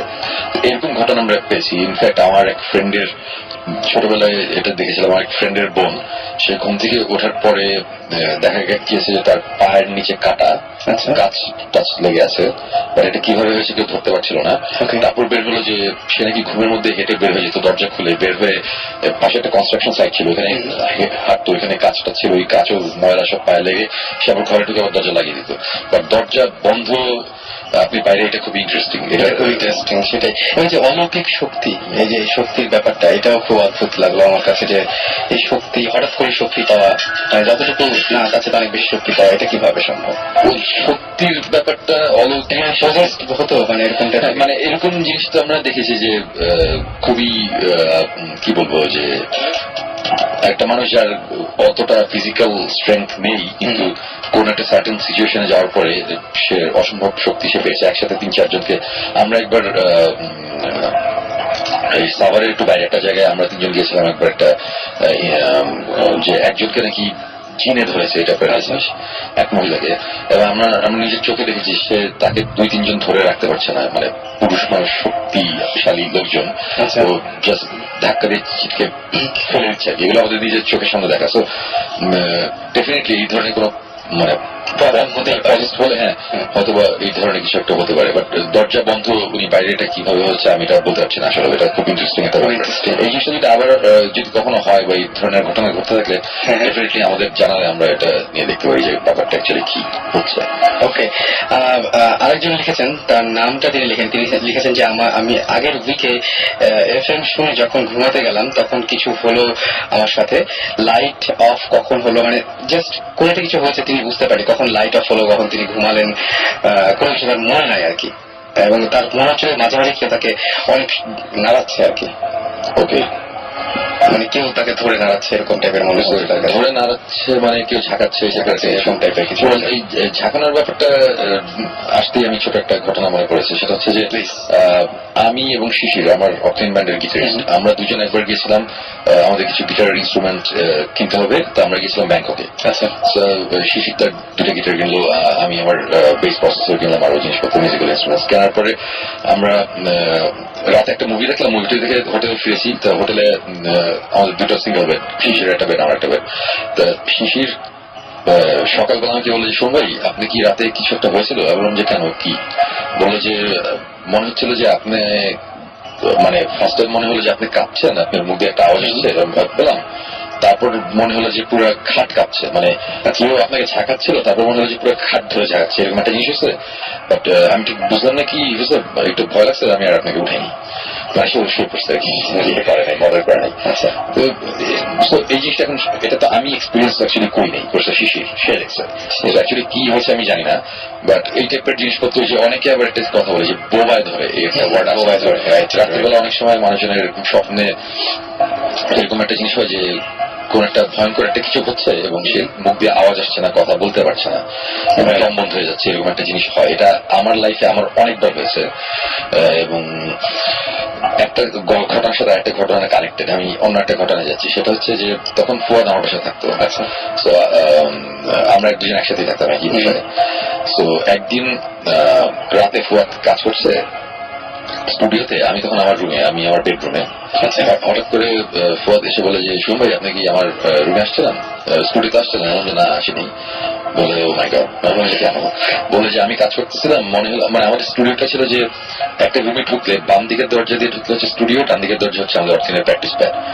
তো আমরা স্টুডিওতে আসি আর প্র্যাকটিস প্যাডে যাই, যেখানে যাই ওই দরজা দিয়ে ঢুকতে হবে। আচ্ছা, তো ফুয়াদ স্টুডিওতে কাজ করছিল, তখন তার মনে হলো যে তার ধারণা যে আমি ঢুকে প্র্যাকটিস করে চলে গেছি। আচ্ছা আচ্ছা আচ্ছা, তাই বললাম যে না আমি তো যাই নাই। বলছি কি জানি ঈশান ভাই আমার বুঝতেছি না কি হয়েছে।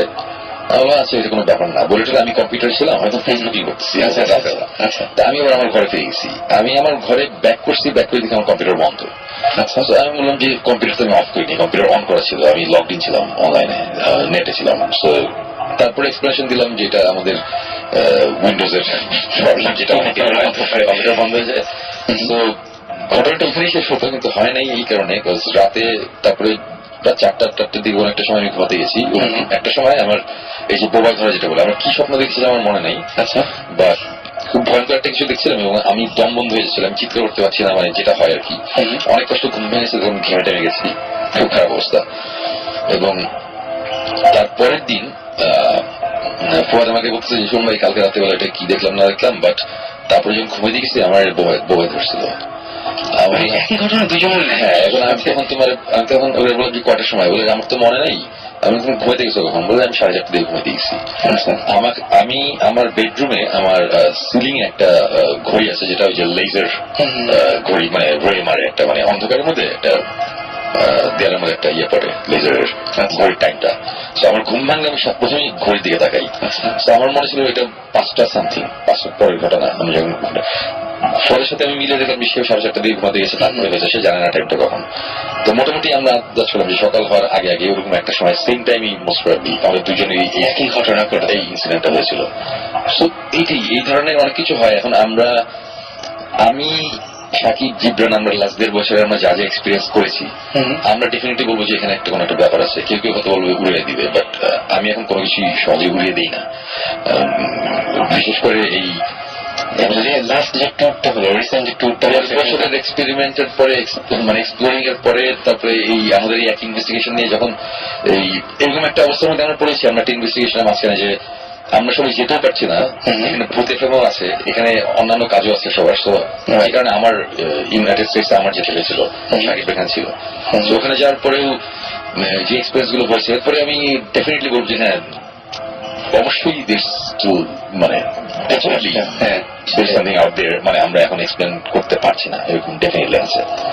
আমরা এমনিতে এখন যে রিসেন্ট যে ট্যুরটা আপনি করে আসলেন, শেষ করে আসলেন, সেখান থেকে কোনো কিছু যদি শুনতে পারতাম। মানে আমার মনে হয় যে তার আগে আমি একটু বলি যে যাদের আমাদের SMS করছেন, অনেক SMS করছেন, আমি দেখতে পাচ্ছি আমাদেরকে SMS করছেন মিঠু, SMS করেছেন জাহিদ, অনিক, অপু SMS করেছেন, তাসমিয়া, এছাড়াও প্রসূন, আরিফ, তৌসিফ, জিম, নাদিয়া নামের SMS আমরা পড়েছি, জিয়া, বেনজির SMS করেছেন, লিখন SMS করেছেন বাসার, এবং এছাড়াও আবির, প্রত্যাশা, না এটা প্রত্যাশা না, প্রতি আশা, এটা প্রত্যাশা, তারেক, তারপরে ঈশিতা, তুষার সহ আরো অনেকে। এবং আমার যেটা মনে হয় যে আপনারা সবাই SMS করছেন, যারা SMS এখনো করেননি, আমি এই SMS গুলো আমরা সবাই সেভ করে রেখে দিই, এবং এই উইকে না হলো নেক্সট উইকে আমরা ডেফিনেটলি সেটা পড়ার চেষ্টা করি, বা এই জায়গাগুলো থেকে আমরা মেইনলি আপনাদেরকে কল করি এবং এখানে নিয়ে আসি। সো আমাদেরকে SMS করতে থাকুন, এবং SMS করার নিয়মটি হচ্ছে শাউট লিখে স্পেস দিয়ে আপনার নাম লিখে স্পেস দিয়ে আপনার মেসেজ লিখে পাঠিয়ে দেবেন 9840 নম্বরে। এবং যদি আপনি ইমেল করতে চান শোর পরে, এই শো ভূত FM এর পরে, তাহলে আপনি ইমেল করতে পারেন। সেই ইমেলটা হচ্ছে bhutfm@radiofruity.fm। সুতরাং আপনি ইচ্ছা করলে আপনি পাঠিয়ে দিতে পারেন। ভূত স্পেলিংটা কি? BHOOT। BHWT ভূত FM একসাথে। আমরা সুমন ভাইয়ের কিছু ঘটনায় যাই এখন আমার মনে হয়। বেনজির আমাদেরকে বলেছেন যে বেনজির আমাদেরকে বলেছেন যে তিনি আমাদের শোটাকে স্টপ করে দেওয়ার জন্য একদম রিকোয়েস্ট করেছেন। তিনি বলেন যে আমার ভয় পেতাম ছোটবেলায়, বাট আপনাদের শো শোনার পর আমার আবার ভয় লাগছে। আমার মনে হয় যে তারপরে আর এসএমএসটা আসেনি। তবে আমি বলবো বেনজির, যদি আপনি এখন খুব বেশি ভয় পেয়ে যান, তাহলে আমি সুমন ভাইয়ের কথাগুলো, সুমন ভাই যেগুলো বলবেন তার কিছুটা নমুনা আমি শুনে এসেছি, তাহলে আপনার না শোনাই ভালো। আমরা সুমন ভাই কথায় আসছি, এর মাঝখানে আমি হঠাৎ করে এসএমএস দেখলাম, প্রসূন নামে একজন বলেছে যে আমাকে প্রায় দোবাই ধরে কি করবো। এখন দোবাই ধরলে কি করবো, এটা তো অ্যাকচুয়ালি আমরা তো এটার সলিউশন দিতে পারবো না। তবে আমি প্রথমে সাইন্টিফিক দিকে যাই। সেটা হচ্ছে যে খাওয়া দাওয়া করার পর ঠিক মতো যদি মানে হজমের প্রবলেম হয়, ডাইজেশনের প্রবলেম হয়, অথবা খুব প্রচন্ড মেন্টাল স্ট্রেস নিয়ে কেউ যদি ঘুমাতে যায়, তাহলে এই যে বোবাই ধরার ব্যাপারটা হতে পারে। আচ্ছা, সুপার ন্যাচারাল ব্যাপার বাদই দিলাম। তো এই জিনিসগুলো আগে ক্লিয়ার করে ঠিক করার পরেও যদি হতে থাকে, তাহলে না হয় দেখা যাবে কি করা যায়। ওকে, প্রসঙ্গে এটাই বললাম। তো এখন ঘটনায় চলে যাই। ঘটনাটা বলার আগে কিছু জিনিস বলা দরকার যারা জানেন না তাদের জন্য। সেটা হচ্ছে আমাদের ভূত স্ট্রিম, আমরা যে ইনভেস্টিগেশন গুলো করছি, আমরা এক এক জায়গায় যাচ্ছি, এক এক জিনিস হচ্ছে। তো এগুলো করতে গিয়ে আমাদের একটা ইনভেস্টিগেশন বেশ একটু সিরিয়াস দিকে টার্ন নিয়েছে, এবং আমরা কিছু রেফারেন্স, কিছু ইনফরমেশন আমরা বাইরে থেকে পাচ্ছি। মানে দেশের বাইরে থেকে আমাদের কাছে একটা চিঠি এসেছে যে তোমরা এই জায়গায় ইনভেস্টিগেট করছো, আমরা জানি। তো এই জায়গায় এই এই জিনিসগুলো হয়েছে, আমরা জানি, এই টাইপের জিনিসপত্র। তো যেটা আমার কাছে খুব ইন্টারেস্টিং লাগছিল। সবচেয়ে মজার ব্যাপার হচ্ছে যে ইউটিউবের ঘটনাটা বলি না। মজার ব্যাপার হচ্ছে যে আমরা কয়েকদিন আগে আমাদের ভৌতিস্ট অনুষ্ঠানটার একটা ট্রেলার, একটা ডেমো ট্রেলার আমরা 5 মিনিটের আমরা ইউটিউবে আপলোড করি, যেখানে আমরা সবাই কথা বলছি। তো এই ট্রেলারটা যখন ইউটিউবে আপলোড করা হয়েছে, তখন তো দেশের বাইরে অনেকেই দেখেছে। তো আমার পরিচিত একজন যে কিনা এটা দেখছিল, তো তার অফিসের তার কলিগ, সে আমেরিকান, সে ওটা দেখে সাথে সাথে বলল যে আমি তো এই ঘটনাটা জানি। ঘটনা মানে ট্রেলারের সামনে একটা নাটক ছিল, একটা ওই যে শুয়ে থাকে আর হাজবেন্ডটা দেয়ালের মধ্যে, বলছি এই ঘটনাটা আমি জানি। আর ওখানে লেখা ছিল সামওয়্যার ইন খুলনা। আমরা এর আগেও একবার ক্লিয়ার করেছিলাম, আবার বলি জায়গাটা কিন্তু অ্যাকচুয়ালি খুলনা না, এটা অ্যাকচুয়ালি খুলনার বাইরে একটা ডিস্ট্রিক্টে, খুলনা ডিভিশনে অ্যাকচুয়ালি, খুলনা ডিভিশনের অন্য একটা জেলায়।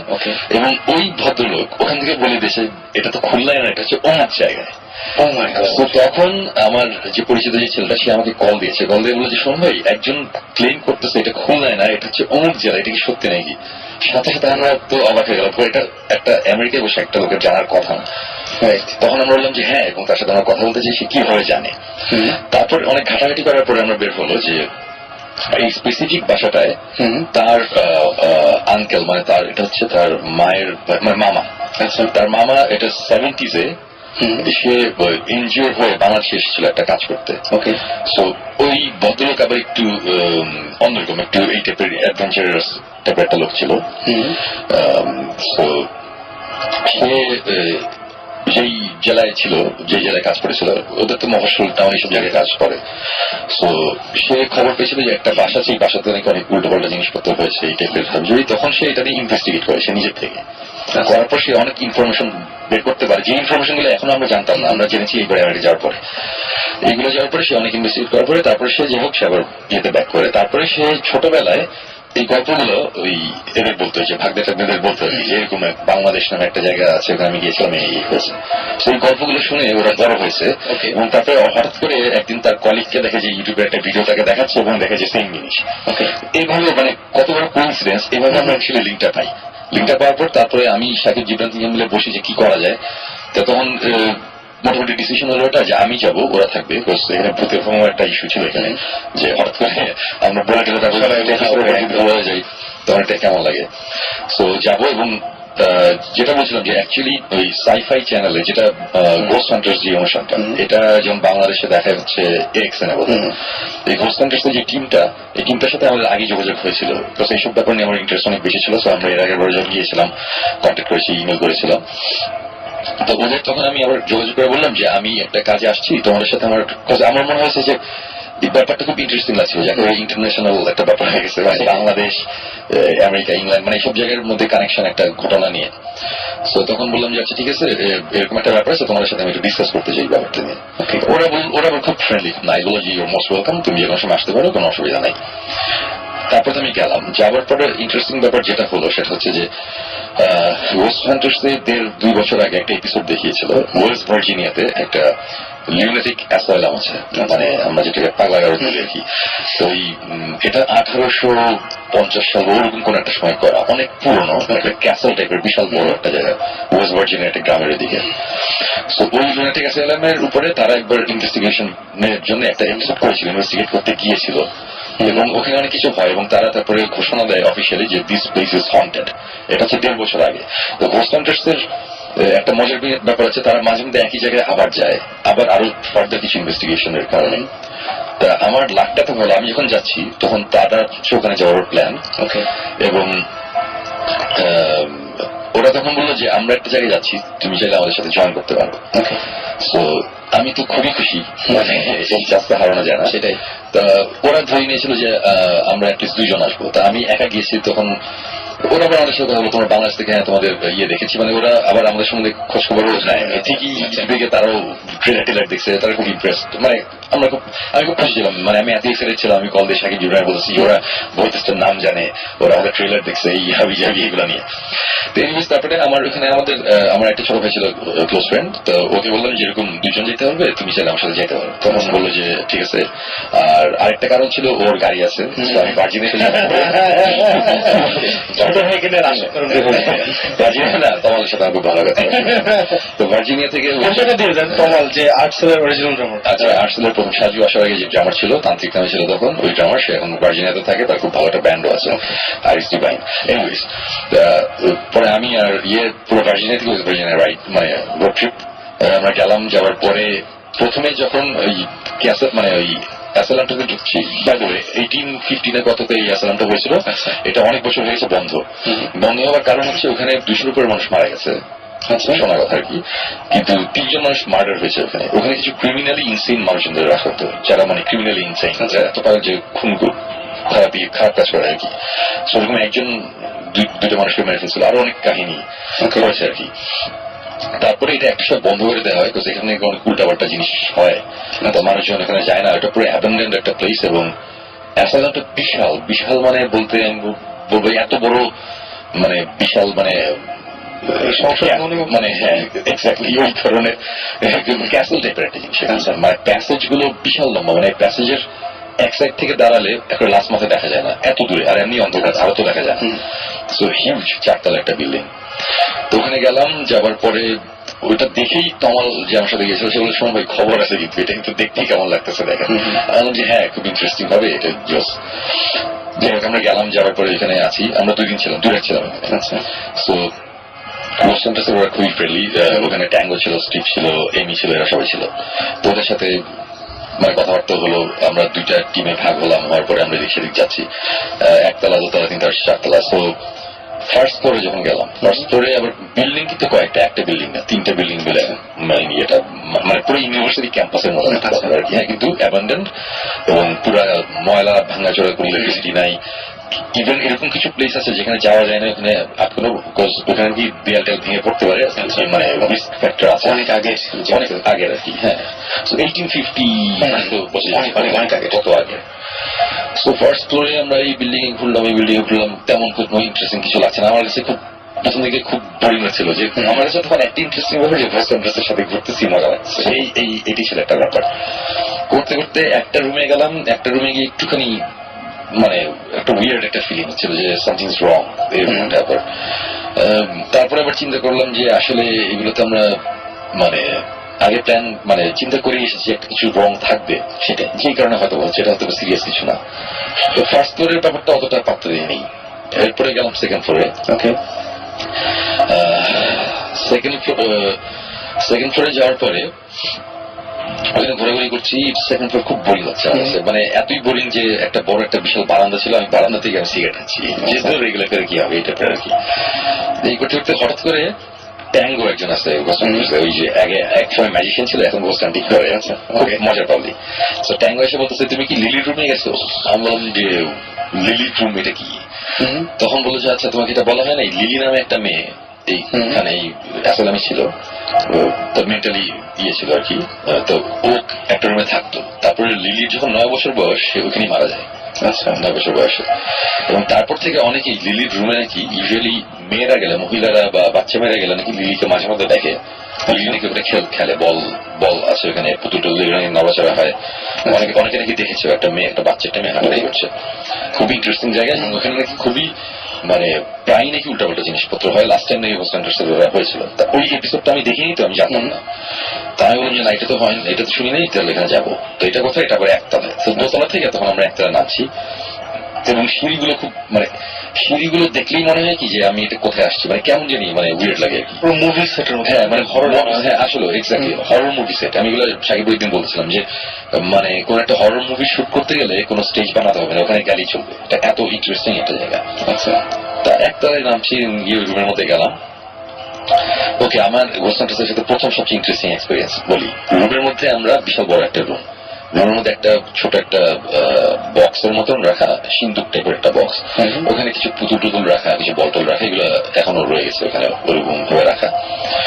তা এই বলটল এগুলো পুরান হয়ে গেলে বা কিছু হলে তখন তারা আবার নাকি নতুন বলটল কিনে আবার এখানে রেখে দেয়। আচ্ছা, লিলির জন্য অনেকে নাকি দিয়ে যায় বলটল এগুলো। ওখানে অনেকে অনেক কিছু বিশ্বাস করেন। সো আচ্ছা, ওরা কিনে রেখে যায়। সো অনেক খেয়াল লাগে এখানে। রুমটার মধ্যে কোনো মানে পুরো বিল্ডিং এ কোনো ইলেকট্রিসিটি নাই, সবকিছু বন্ধ।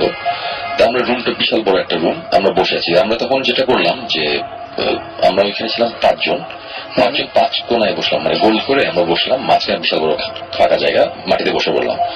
বসে একটা বল নিয়ে সে বসে বসে ঠেলা দেয় আর কি। মানে আমি এখান থেকে একটা বলটা আছে, আমি তোমাকে দিচ্ছি, আমার মাটিতে বসা, বলটা গড়ি গড়ি তোমার দিকে যাচ্ছে। তোমাকে যাওয়ার পর তুমি মনে করো দিলা সাকিবকে, সাকিব তোমার লেফট সাইডে, তুমি আবার বলটা গড়ি গড়ি লেফটে গেল, এইভাবে আসতেছে যেতেছে ক্রিস ক্রস খেলা হচ্ছে আর কি।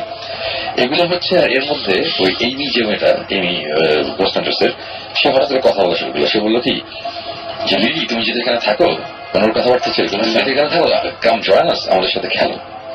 আমি বলছি কি ব্যাপার, ডিরেক্ট লিলি ডিউলা ডাকতেছে, কি আসবে নাকি, মামার বাড়ি আর কি এটা, যে বললাম আসো খেলো, সে খেলবে। তা তখনও আমি কিন্তু বিরক্ত, আমি মনে মনে বলতেছি যে আচ্ছা, গোস্টান্টাসের সাথে ছবিটা তখন নিশ্চয়ই মনে হচ্ছে যে অনেক বেশি কিছু আমরা দেখেছি। হ্যাঁ, আমরা 1.5 বছর অনেক ছোটখাটো জিনিস মিস করতেছে।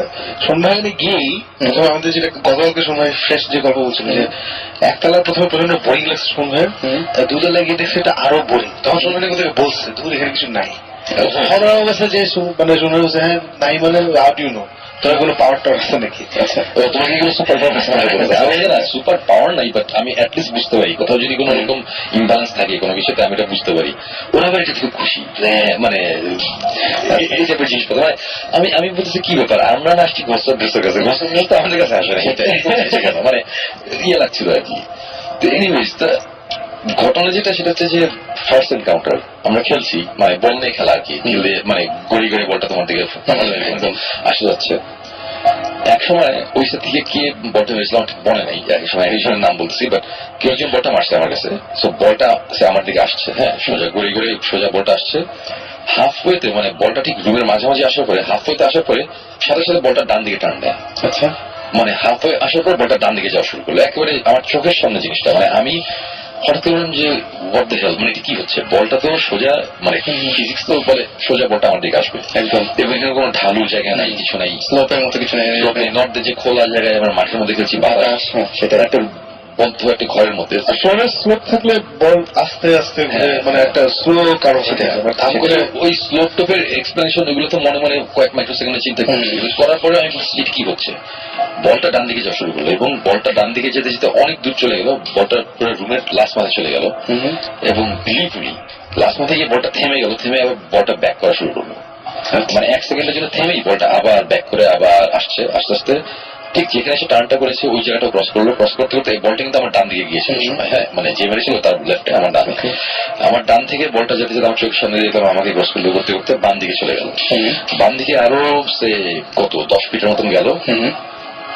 বলটা 10 ফিটের মতন যাওয়ার পরে বলটা ওইখানে ঘুরলো, মানে ক্লকওয়াইজ বলটা একটা ছোট একটা সার্কেলে ক্লকওয়াইজ বলটা ঘুরলো, একবার ঘুরলো, 2বার ঘুরলো, সেকেন্ড টাইম ঘুরে বলটা থেমে গেল, এবং থামার পরে বলটা 2বার কাঁপলো, মানে শেক করলো, হাত দিয়ে নাচছে এরকম, এই জন্য একটা মানে কেঁপে বলটা থেমে গেল। এটা অ্যাকচুয়ালি আমি মুখে বলছি, মানুষজন কি কতখানি বুঝতে পারছে আমি জানি না, বাট আমার চোখের সামনে আমি দেখেছি একটা বল গড়ে গড়ে আমার সামনে আস্তে আস্তে হঠাৎ করে বলটা আমার ডান দিকে টার্ন নিল, অনেক দূর গেল, আবার ব্যাক করে আমাকে ক্রস করে আরো বাম দিকে চলে গেল, গিয়ে বলটা ক্লকওয়াইজ 2 বার ঘুরলো, ঘুরে বলটা থেমে গেল, 2 বার কাঁপলো, বলটা থেমে গেল। এবং এই জিনিসটা দেখার পরে এবং তখন দেখলাম কি যে ঘোষণার সাথে ওরা খুব খুশি, as if মানে লিলি আসছে খেলতে, ওরকম মজা, মানে এটাই তো হওয়ার কথা। আর আমি বলছি what the hell, এটা কি হচ্ছে, এই জিনিস তো হওয়ার কথা না, এটা কেন হবে, সেটাই একটা রুমের মধ্যে এটা হবে কেন। আমি অনেকক্ষণ ধরে বসে আছি, ওরা খুব খুশি কিছুক্ষণ থাকলো, এটাই, তারপর আর কিছু হয় নাই, ওরা উঠে চলে গেল। ওরা উঠে চলে যাচ্ছে, তখন আমার সাথে তখন সে বলে যে সময় চলেন, আমি বললাম যে আমি যাবো না, আমি একটুক্ষণ আসি। আমার একটু সন্দেহ হচ্ছে, মানে আমি বিশ্বাস করতে পারছি না যে আমার চোখের সামনে এই টাইপের জিনিসপত্র, আর ওরা হাসতে খেলতে খেলতে চলে গেল, এটা কিভাবে পসিবল।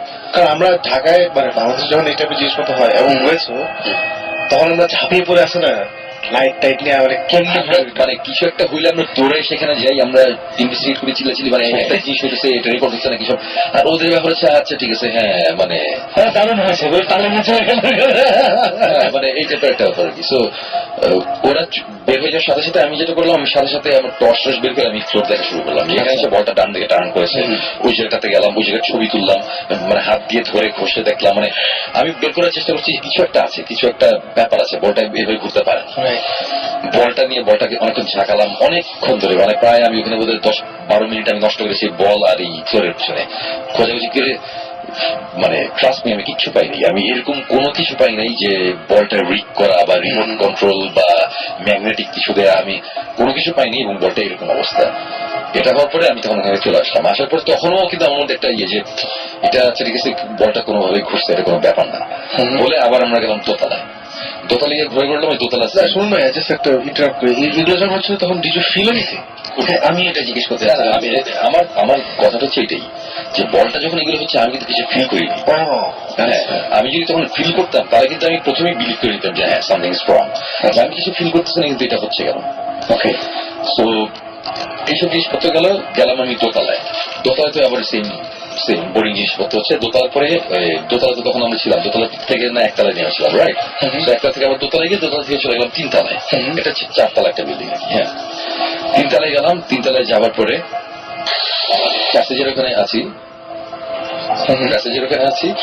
তো ওখানে বসে থাকা অবস্থাতে হঠাৎ করে ওই এইমি সে বললো যে আমরা এখানে একটু বসি। এই সে একটা ইকুইপমেন্ট বার করলো, এটা একটা লেজার গ্রিড ইকুইপমেন্ট, একটা ইনস্ট্রুমেন্ট। এটার থেকে চারিদিকে লেজার মারে, একটা রে না, অনেকগুলো ক্রস ক্রস ক্রস। পুরো রুমটা একটা ক্রস, একটা লেজার শেপ হয়ে গেল আর কি। গ্রিড হয়ে যায়, লেজার একটা গ্রিড হয়ে যায়, এটা অনেক দূর পর্যন্ত যায়। প্যাসেজটা তো অনেক লম্বা, পুরো প্যাসেজ লেজার গ্রিড। ওরকম একটা অবস্থা থাকার সময় তখন আমাকে আবার বলতেছে যে এটা হচ্ছে লেজার গ্রিড, এটা নতুন একটা জিনিস, এটা আমরা ঘোস্ট হান্টার সিভিয়ারিং ইউজ করছি। এবং সে বললো যে এটা তোমাদের একটা দরকার, তোমাদের একটা দিব। বাইরে এই জিনিসটা আমাকে তারা দিয়েছে পরে, আমরা নিয়েছি। এটা আমরা নেক্সট ইয়ার ইউজ করবো, মানে ইনভেস্টিগেশন। এনিওয়েজ লেজার গ্রিডটা দিল, তারপর বললো যে এই লেজার গ্রিডটা দেওয়ার কারণ হচ্ছে সব দেয়ালে লেজার মারা এখন, রাইট? সো এর মাঝখানে দিয়ে কেউ যদি হেঁটে যায় তাহলে কিন্তু লেজারটা দেয়ালে পড়বে না, ওর গায়ে পড়বে। সো যখন দেয়ালে পড়ছে 10 ফিট দূরে, আর যখন 1 ফিট সামনে ওর গায়ে পড়ছে, লেজারের লাইনটা কিন্তু সরে যাবে। সো আমরা যদি লাইনের দিকে খুব টাকা দিয়ে কখনো যদি লাইন একটু সরছে, তাহলে কিছু একটা যাচ্ছে, মানে মেটাল সলিড কোনো মানে সলিড কোনো একটা কিছু যাচ্ছে। আর যদি হাফ সলিড হাফ এক্সাক্ট কিছু যায়, তখন জিনিসটা কাঁপে। ধোঁয়াটা ছাড়লে, একটা লেজারের মধ্যে যদি আমরা ধোঁয়া দিই তখন যদি ধোঁয়াটা কাঁপতে কাঁপে। সো এই জিনিসটা হয়। সো প্রথমে তারা এটা করলো, করার পরে তারা 2টা ইয়ে দিল, টর্চ লাইট রাখলো এখানে। 2টা টর্চ লাইট সোজাসুজি, ওই টর্চ লাইটের মুখটা হচ্ছে সিলিং এর দিকে ফেস করা। একটু পিছন থেকে আসেন, আপনি আমাদের কিন্তু কালকে বলছিলেন যে ব্রেকিং সাইজ হয়ে গেছিলেন। না না, ওইটা তুমি ভুল ধরে চাপতে পারো, আমি ওইরকম লেজার রাখা। তো 2টা ইয়ে কি বলে টর্চ লাইট তারা মাটির মধ্যে রাখলো লম্বলম্বি, মানে টর্চ লাইটের মুখটা হচ্ছে মানে আলোটা হচ্ছে হবে, সেটা হচ্ছে সিলিং এ ফোকাসটা পড়বে, এইভাবে 2টা টর্চ লাইট পাশাপাশি রাখলো। আমি বললাম যে এখন কি করতেছো এটা? তখন বললো যে এই লেজার গ্রিড এর মাঝখানে টর্চ লাইট।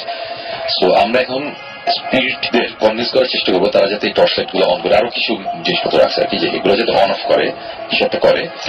এবং এটা করার সময় আমরা লেজার ভিডিও আমরা কিছু ধরা পড়ে নিব, এটা দেখবো আর কি। আমি বললাম যে আচ্ছা ঠিক আছে ফাইন। আমি মনে মনে বলি ইয়া রাইট, তোমরা বললে আর এসে টর্চ লাইট জ্বালাই দিল, তোমার চাকর তো মানে ওই বলের ব্যাপারটা তো ওই যেটা হয় আর কি, যে কিছু ফিল যদি আমি করতে না পারি আমি জিনিসটা বিলিভ করতে চাই না। আমি এখন কিছু ফিল করতে পারতেছি না, সো আমি বলছি আচ্ছা ঠিক আছে ফাইন।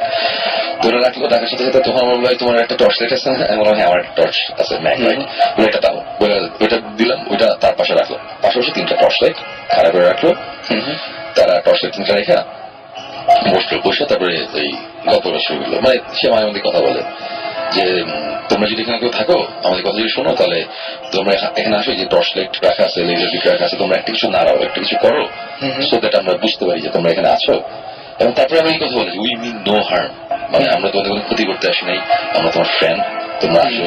মানে আমি বলছি যে আমরা যখন এখানে করি আমরা উল্টা আমরা মানে আমরা বুঝানোর মানে উল্টা করি আর কি। ওরা আমরা চাই এখানে না থাকুক বা চলে যাক, এখানে চলে যাক, মানে আসো, বাট মানে এরা বলতেছে যে আমাদের ভয় পাওয়ার কিছু নেই, আর আমাদের ভয় পাওয়ার কিছু নেই, এটা কেমন কথা?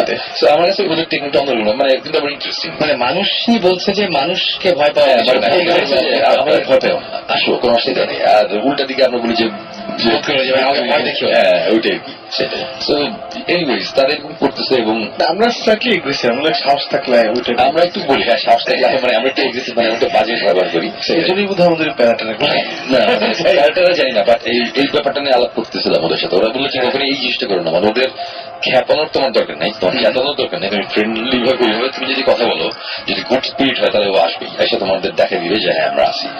তোমাদের তো এই জিনিসটা রেকর্ড করা, ডকুমেন্ট করা দরকার, ডকুমেন্ট তোমরা এমনি করতে পারবে, চেতায় দিলে কি দরকার, মানে এটা খারাপ দেখায়। যেমন আরেকটা চ্যানেল আছে, আরেকটা অনুষ্ঠান আছে গোস্ট অ্যাডভেঞ্চার্স। গোস্ট অ্যাডভেঞ্চার্স এর প্র্যাকটিসটা ছন্দ, ওরা অকথ্য ভাষায় গালাগালি করে, ওগুলোর পরে কিন্তু কাটা দেয়, ওগুলো দেখা ওরা জঘন্য কথাবার্তা বলে, আর সবগুলো মানে মেজাজ খারাপ করে দেয়, তারপরে দৌড়ানি খায়, আবার দৌড়ানি খায়, এইটা জিনিসপত্র হয়। আচ্ছা, তো এখানে তারা খুব ভদ্র হয়ে কথা বলতেছে যে আসো এই করো এই করো এইগুলো বলতেছে। আমরা বসেছি 10 মিনিট 15 মিনিট, 45 মিনিটস পার হয়ে গেছে। মানে বসে থাকার অভ্যাস আমাদের আছে, আমরা একবার সিলেটের একটা ইনভেস্টিগেশনে আমরা 3 রাত বসেছিলাম, তারপরে 1 রাতের জন্য ঢাকা আসছি, 1 রাত পরে আবার গিয়ে আবার 3 রাত বসেছিলাম, আমাদের 4th টাইমে গিয়ে আমাদের এক্সপিরিয়েন্স আছে। সো এই জিনিসটা আমরা পারি বসে থাকতে, এটা আমরা করতে করতে অভ্যস্ত 1.5 বছরে। বসে আছি, বসে থাকতে থাকতে হঠাৎ করে মানে খুব অসম্ভব রকম একটা জিনিস হলো, সেটা হচ্ছে যে এত লেজার গ্রিডের মধ্যে কোন লেজার কাঁপতেছে না কাঁপতেছে এটা তো আমার বোঝার কথা না, মানে আর ওরা এক্সপার্ট। সো হঠাৎ করে বলেছে কি যে লোকেতে গ্রিড বলতেছে, আমার যে কোথায় বলেন মানে বিশেষ করে বলছে সুইচ দেখো এইগুলো বলতেছে, কিন্তু ওর কথা শেষ হয় নাই।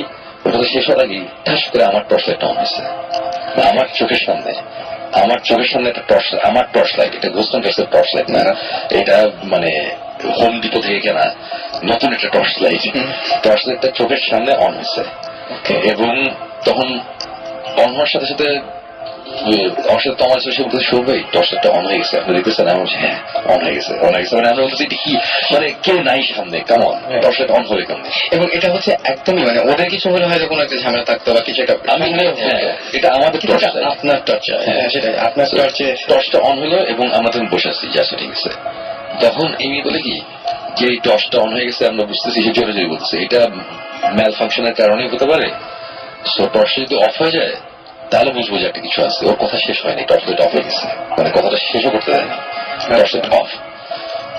তারপর বলতেছে কি যে পাশে একটা পার্পল কালারের একটা টর্চ লাইট ছিল, এটা ওদের বলছে পার্পল টর্চ লাইটটা যদি জ্বলে তাহলে খুব ভালো হয়, তোমরা একটু পার্পলটাও জ্বালাও, তাহলে আমরা বুঝবো, আমার পুরো শিওর হবে এটা তোমরা একটু জ্বালাও। মানে ওরা পুরো মানে নর্মাল ফ্রেন্ডের মতন, যে এই বাংলাদেশ থেকে এসেছে এত দূর থেকে ওরা দেখতে আসছে, তোমরা একটু কিছু করে দেখাও। মানে এখন মানে বাসায় গেছি, মা তুমি গান গাইতে পারো একদম। হ্যাঁ, মানে আমি খুব অবাক এবং বিশ্বাস করবো না, চোখের সামনে পার্পল টর্চ লাইট অন হচ্ছে। এবং আমি তখন বলেছি যে এগুলো কি হচ্ছে, মানে ওইটাই আমি বলছিলাম যে এটা যদি ওদের টর্চ লাইট হতো, ওদের জিনিস হতো, এটা আমি পাতে দিতাম না। আচ্ছা ঠিক আছে, এগুলো বহুত আছে, এগুলো বুঝি, আমরা হাইটেক। কিন্তু এই জিনিস আমার টর্চ লাইট ওরা কেমনে অন করবে সেটা আমি এখনো জানি না, এবং কেমনে অন হলো এটা জানি না। এই একটা ইনসিডেন্টের পরে তারপর থেকে আমি তখনও কি আপনি কোনো কিছু ফিল করছিলেন না? তখন আমি অ্যাকচুয়ালি ফিল করতেছি না। আচ্ছা। আমি দেখে একটু অবাক হয়েছি যখন ওই টর্চলাইট অন অফ হয়েছে, তখন আমি বলতেছি যে এটা কি হচ্ছে, এরকম একটা জিনিস। আচ্ছা। এসব জিনিস হওয়ার পরে আচ্ছা ঠিক আছে ফাইন, দোতলায় 3 তলায় আমরা অনেকক্ষণ ছিলাম, থাকার পরে 3 তলায় অনেকক্ষণ আছি, থাকার পরে আমরা এখন করবো 4 তলায় যাবো। তো 4 তলায় যাইতে যেতে আমার স্টিভ বলতেছে যে 4 তলাটা হচ্ছে খুব বাজে, আমার 4 তলায় ইউজুয়ালি যেতে ভালো লাগে না। আচ্ছা, আমি বলি যে এরা বলতেছে 4 তলায় যেতে ভালো লাগে না, এটা কেন কিসে? বলি না তেমন কিছু না, বাট মানে I feel uncomfortable whenever I been there, মানে it was different. আমার কাছে ঠিক আছে 4 তলায় কি হবে, মানে আমি ততক্ষণে মানে ভয় পাইতেছি, একটু অবাক হচ্ছি, কিন্তু তারপরে একটা কিন্তু মানে এটা একটা বড় একটা টিভি চ্যানেলের লোকজন, এদের কাজ হচ্ছে ম্যাজিশিয়ানের মতন ম্যাজিক দেখানো বা ভয় দেখানো। সো এদের হয়তো বা হাইটেক অনেক কিছু আছে যেগুলো আমাদের নাই। সো মানে একটা কোশ্চেন কিন্তু তখনও ছিল। Okay. But the minute I stepped into it, মানে 4 তলার আমি ফ্লোরে পাটা দিলাম, পাটা দেওয়ার সাথে সাথে আমি বুঝলাম যে something is very wrong here. এবার আপনার ফিল করছেন? এবার আমি ফিল মানে আমি এতটুকু বলবো যে আমি লাইফে অনেক জায়গায় গেছি, অনেক এক্সপিরিয়েন্স হয়েছে। এই যে একটু আগে বলছিলাম তাছাড়া থেকে শ্মশানঘাটে গেছিলাম। সো অনেকভাবে ভয় পেয়েছি, বা অনেক সময় মনে হয়েছে যে অনেক কিছু আছে এখানে। এইটাই আমরা একটা যে খুলনা ডিভিশনে যে বাসা, ওই বাসায় আমরা গিয়ে অনেক এক্সপিরিয়েন্স হয়েছে। বাট সবকিছুতেই যাওয়ার পরে সাথে সাথে না, মানে একটু বা একটু কেমন জানি অস্বস্তি লাগতে থাকে, তার আস্তে আস্তে বাড়তে থাকে। বাট দ্য মিনিট মানে আমি 4 তলায় আমি জাস্ট পাটা দিয়েছি ফ্লোরের মধ্যে, মানে স্টেপ অন ইট, মানে আমার মনে হয়েছে যে সামথিং ইজ ভেরি রং, মানে 4 তলাটা প্রবলেম আছে। মানে সাথে সাথে আমার মনে হচ্ছে যে খুবই খারাপ একটা জায়গায় আমরা আছি, এই জায়গাটা ভালো না। আমি জানি না কেন আমার এটা হয়েছে, বাট এটা হয়েছে seriously. I am not joking, I am not kidding. এটা আমার এখানে কনভিন্স করার কিছু নাই। যাদের বিশেষ করে করবে, যারা করবে না, বাট আমি ফিল করেছি যে something is very wrong here. এবং ওই সিঁড়িতে আমরা প্যাসেজটাতে উঠলাম। প্যাসেজে ওঠার পরে আমরা সিঁড়িটা দিয়ে যেখান দিয়ে উঠলাম, ওটার ডান দিকে, মানে আমরা মাঝখানে উঠছি বিল্ডিংটার। সো ডান দিক দিয়ে প্যাসেজের লাস্ট মাথা আছে, বাম দিক দিয়ে প্যাসেজের লাস্ট মাথা আছে। আমরা মিডলে একটা জায়গা দিয়ে সিঁড়িতে 4 তলায় উঠলাম। ওঠার পরে আমি জাস্ট ডান দিকে তাকিয়েছি, মানে আমি সিঁড়িতে প্যাসেজে উঠলাম, ওঠার পর একটা লম্বা একটা প্যাসেজ, মানে লম্বি। তো আমি প্যাসেজের ডান দিকে তাকিয়েছি লাস্ট মাথা পর্যন্ত। তাকানোর সাথে সাথে মানে মাঝখানে না কিছু কি বলবো দরজা আছে। আচ্ছা, মাঝখানে বেশ কিছু লোহার দরজা, মাঝখানে দরজার ফাঁক দিয়ে আবার একটা সহজ জানালা। ওই সেটটা দেখা যায় আর কি, দেখা যায়। তো এই 4 তলাটাতে, আচ্ছা 4 তলার আর কিছু কাহিনী আছে।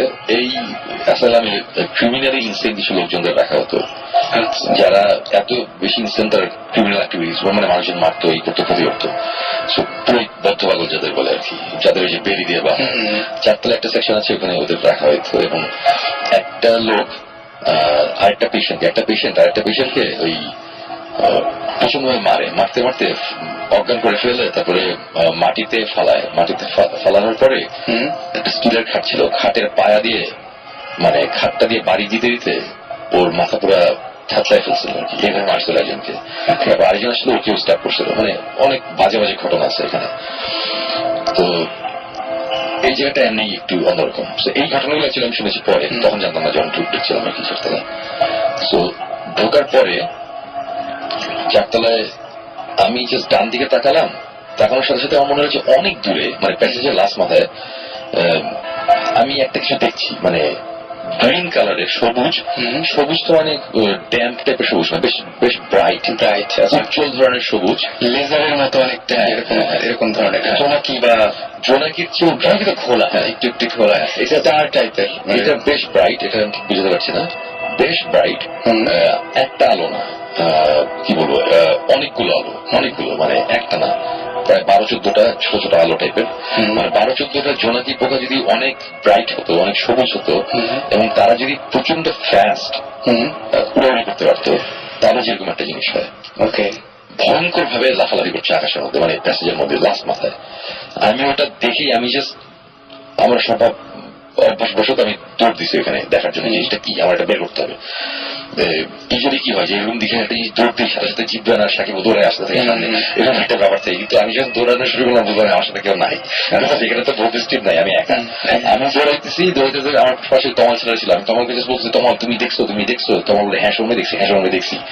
আচ্ছা আমি দৌড়েছি তমালের সময় থামেন থামেন কেউ নাই থামেন, আমি তো তখন দৌড়ে অনেকখানি চলে গেছি, দেখলাম যে তমালও আসছে না।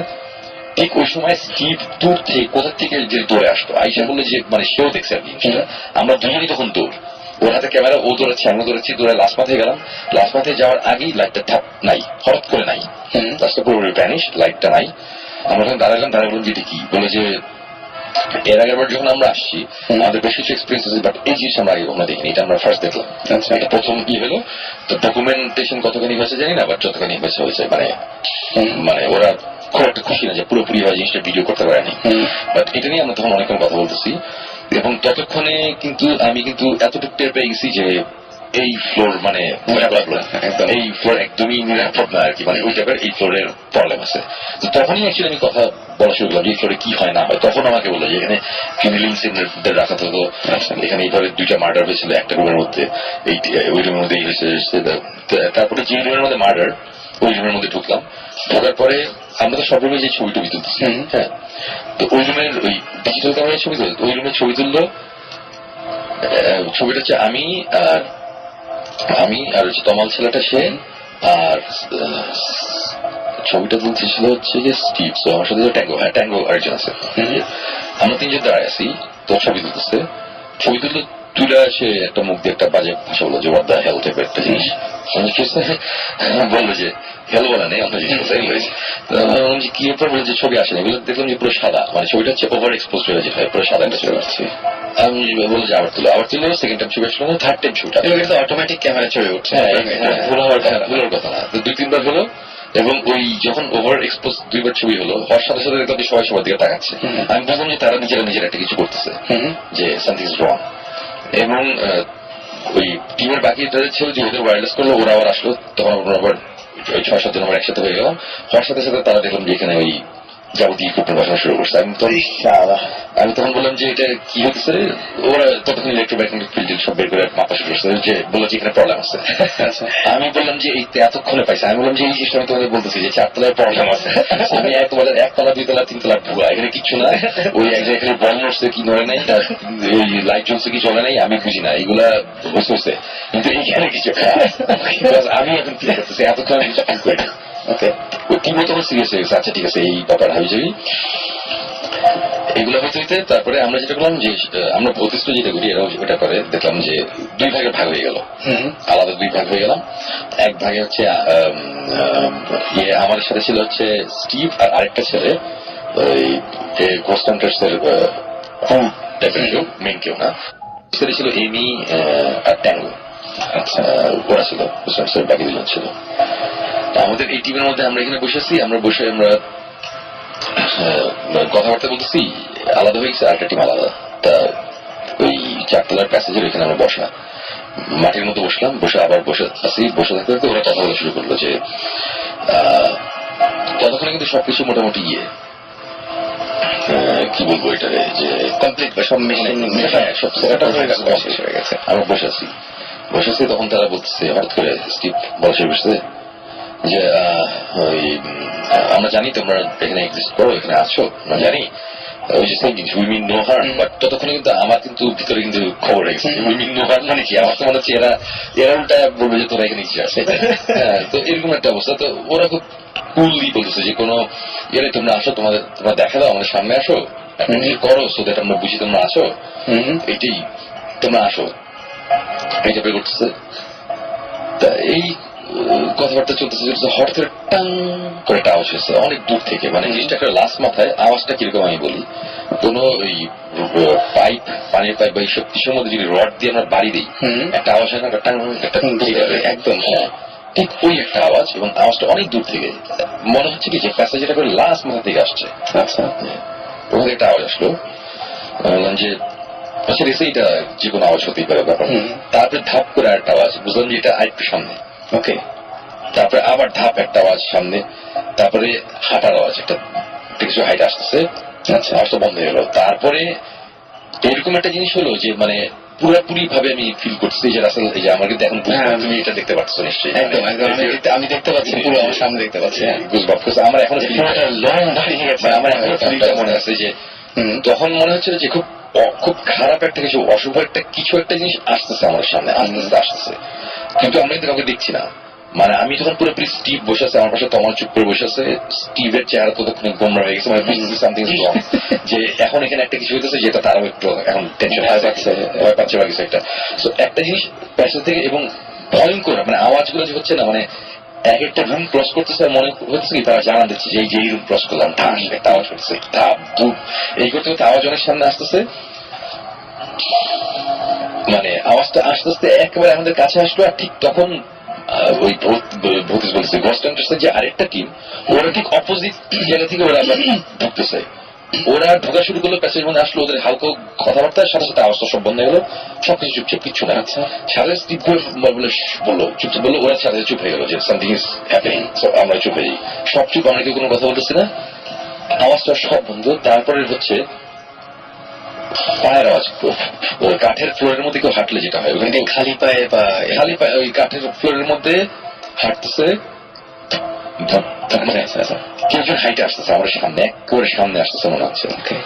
এবং একটা সময় মানে এরকম একটা ফিলিং হলো যে কেউ একজন হাঁটতে হাঁটতে আমাদের সামনে দিয়ে, আমাদের মাঝখানে প্যাসেজের জায়গাটা সামনে দিয়ে এসে, তুমি যদি হাইটে যাও আমরা বুঝবো না যে একজন হাঁটতেছে, পায়ের আওয়াজটা দূর থেকে আস্তে আস্তে সামনে আসলো, সে 10 ফিট দূর থেকে শুরু হলো, আমাদের ক্রস করলো, মনে হলো কি আমাদের পাশ থেকে হেঁটে যাচ্ছে, মানে কেউ কাউকে দেখতেছি না, বোঝা যাচ্ছিল, মানে পুরো বুঝতেছি কেউ হাঁটতেছে, মানে একদম চোখে কিছু দেখতে পাচ্ছি না। এবং ওই সময় আমি সবাইকে দেখতেছি, সবাই স্টিফ, মানে পুরো মূর্তির মতো দাঁড়ায় আছে, কেউ করে শব্দ করছে না। আমি বুঝলাম যে আমাদের ওই থাকতে হবে, কিছু করা যাবে না এখন, যে আমাদের ক্রস করতে করতে আওয়াজটা আস্তে আস্তে পিছনে যাচ্ছে, আস্তে আস্তে প্যাসেজ দূরে নিয়ে চলে গেল, মানে মিলে গেল। আচ্ছা, মিলে গেল, সব চুপ, হঠাৎ করে দেখলাম যে সবাই বলে যে হ্যাঁ, একজন একজন বলে ডিজ ইউ গেট ইট, বলে হ্যাঁ গট ইট, এই টাইপের সবকিছু, মানে সবাই রেকর্ড করছে নাকি ইকুইপমেন্ট, মানে ওরা তো আছে ওদের চিন্তা নিয়ে, তো ওরা স্যাটিসফাইড, হ্যাঁ পাইছি। তমাল বাদ থেকে তার পিছনে হচ্ছে দেয়ালের মতো, আর আমার ডান সাইডে আছে হচ্ছে গিয়ে, ডান সাইডে তমাল, ডান সাইডে হচ্ছে দরজা, আমাদের সাথে কেউ নাই, আমাদের সামনে 3-4 জন ওরা দাঁড়া আছে। আমরা কথা বলছি, হঠাৎ করে তমাল আমাকে বলে, ফিসফিস করে বলে, শুনুন ভাই কি আপনি কি আমার ঘাড়ে হাত রাখছিলেন? আমি বলি না ভাই, আমি তো ঘাড়ে হাত রাখি, শুনবো চলো। আমি সাহস করে ঘুরলাম, দেখলাম যে এই ও ঘুরতে চলে না, আমিও ঘুরছি, এবং স্টিভ, ট্যাঙ্গো এমনি সবাই বুঝছে সামথিং রং। ওরা বলল just get out of here. আমরা মোটামুটি লিটারেলি মানে ঠিক দৌড়াই নেই, যত ফাস্ট হাঁটা যায় আমরা ঠাক করে আমরা জাস্ট 4 তলার থেকে যে কে কত ফাস্ট আমরা নিচে নামতে পারি। নিচে মানে কি, আমাদের তো সিঁড়িতে যেতে হবে, সিঁড়ি না থাকলে আমরা নিজে লাফ দিয়ে নামতে হবে, আমাদের সিঁড়িটা অনেক দূরে আমরা জানি। এবং ওই যে সিঁড়ি, এই যে 30 ফিটের মতন দূরে, মানে সিঁড়িটা বা 20 ফিট কতখানি আমার মনে নেই, কিন্তু মনে হয়েছে যে আমরা 50 মাইল হাঁটতেছি, যে কখন সিঁড়িটা আসবে কেউ কোনো কথা বলতেছি না। এবং বিশ্বাস করবো না আসলে, সিঁড়ি থেকে জাস্ট মানে আমরা জাস্ট ওই ফ্লোর থেকে যে সিঁড়িতে উঠে কয়েকটা স্টেপ নিচে নামছি, সাথে সাথে মনে হচ্ছে এভরিথিং ইজ ফাইন, কোনো প্রবলেম নেই, কোনো প্রবলেম নেই, মানে আমরা এখানে আসি, এর কোনো সমস্যা নেই, এভরিথিং ইজ টোটালি পারফেক্ট, ওকে, মানে এখানে ভয়ের কিছু নাই। মানে অথচ যতক্ষণ ধরে আমরা এখানে ছিলাম, মানে একটা সময় যখন হাইট আসতেছি তখন মনে হচ্ছে কি যে কখন রাস্তাটা শেষ হবে, কখন আমরা দরজাটা দিয়ে আমরা সিঁড়ির মধ্যে ঢুকতে পারবো আর কি। এবং আমরা যখন বাইর হয়েছি, বাইর হওয়ার পরে দেখলাম যে স্টিভ, ট্যাঙ্গো, এমি, 3 জনের অবস্থা আমি যেটা বুঝলাম যে তারা খুবই স্যাটিসফাইড, তারা ভয় পাইছে, কিছু পেয়েছে, তারা খুব ইন্টারেস্টিং কিছু জিনিসপত্র পাইছে। তা আমি বললাম যে আমরা কি তোমাদের ফটোশুট নিতে পারি নাকি? আনফর্চুনেটলি এটা সাইফাই চ্যানেলের কপিরাইটেড ম্যাটেরিয়াল, এটা আমরা ইউজ করতে পারবো না। সো ওরা বললো যে এটা পারবো না, বা তোমাদের আমরা দেখাইতে পারি। তারপরে আমাদের বসায়া, মানে ওদের যে মোবাইল এইচকিউ, ওই গাড়ির মধ্যে বসে যতখানি যা দেখানোর দেখালো। মানে ওরা ইন্টারেস্টিং ব্যাপার হচ্ছে যে ওদের কাছে বেশ কিছু একটা ইকুইপমেন্ট ছিল যেগুলো আমাদের কাছে ছিল না, ছিল না বলছে এই কারণে ওইগুলো আমরা পেয়েছি, আমাদের ছিল, ওরা দিয়েছে। সো ওরা যেভাবে জিনিসটা করে আর আমরা ভৌতিকটা যেভাবে করি, আমাদের মধ্যে ডিফারেন্স আছে। যে আমরা যে ফাইজলামি করি, সামনে সাহস থাকলে সামনে আই, মাঝে মাঝে আমরা এই টাইপের ফাইজলামি করি, মাঝে মাঝে চুপ করে বসে দেখি যদি কিছু হয়। ওরা দেখি কি ডিরেক্ট একটা কন্ট্যাক্ট করার চেষ্টা করে, কমিউনিকেট করার একটা চেষ্টা করে। সো এই ডিরেক্ট কমিউনিকেশনের ব্যাপারটা আমার কাছে খুব ভালো লেগেছে। এবং আমার মনে হয় যে আমি তখনই ওই সাকিবদের তখন কল দিয়ে বললাম, সাকিব আমি যে কি দেখলাম, কি শুনলাম, আমি বুঝতেছি না, আমার এখনো বিশ্বাস হচ্ছে না এই টাইপের জিনিসপত্র বুঝতে। বাট মানে এই 4 তলার ব্যাপারটা আমি এটি বলবো যে আমি ডেফিনেটলি, আমি 100% শিওর, মোর দ্যান দ্যাট, আমি শিওর যে 4 তলায় দেয়ার সামথিং রং আউট দেয়ার, খুব বেশি ভয়ঙ্কর কিছু একটা আছে, এবং যেটা আমার ধারণা আমি যদি কালকেও আবার কালকে আবার সেম এক্সপিরিয়েন্স হবে, বিকজ এই জিনিস হুট করে চলে যাওয়ার কথা না। ওখানে 4 তলা মানে অনেকগুলো রুম, এবং এক একটা রুম অনেক উঁচু উঁচু, মানে অনেক আগে বানানো, মানে এক একটা রুমে গিয়ে বসে থাকি মনে হয় সামথিং ইজ রং এরকম লাগে। মানে যারা একটু ভিতর টাইপের তারা এমনি একতলা দোতলাতেই ঘুরতে পারবে না, এরকম জায়গা। শুনুন ভাই, আমরা যদি একটু জাস্ট রিক্যাপ করি, আপনি একতলা যেখানে বল নামানো হলো, তারপরে দোতলা যেখানে টর্চ জ্বালানো হলো, তিনতলা, তো ওখানে আপনি কিছু ফিল করেননি? আমি কিছু মানে আপনি এভিডেন্স পেয়েছেন, কিন্তু আমি এভিডেন্স পেয়েছি, এভিডেন্স দেখছেন যে থিংস আর হ্যাপেনিং, এভিডেন্স দেখছেন থিংস আর হ্যাপেনিং, বাট আপনি ফিল করেন নাই। মানে 4 তলায় গিয়ে আপনি দেখেছেন এবং মানে ফিল করছেন যে সামথিং ইজ রিয়েলি রং। এবং সেখানে সবাই ভয়টা পেয়েছে সেই জায়গাতে। এটার মানেটা কি? Exactly, what is the explanation for this? কারণ আমরা যেখানে আমরা ফেটে যাচ্ছে, আচ্ছা, মাই মেটাল ভয়েস, তারপরে আমরা যেসব জায়গায় ম্যাক্সিমাম জায়গায় গেছি, মানে যেখানে অনেক ইনসিডেন্টস হয়েছে, সেখানে তো আপনি জীবন প্রত্যেকবারই সাইজ হয়েছেন, সাইজ হয়েছেন দেখেই ইন্টারেস্টিং হয়েছে। সো তার মানে কি উই এনকাউন্টার ব্যাড স্পিরিটস?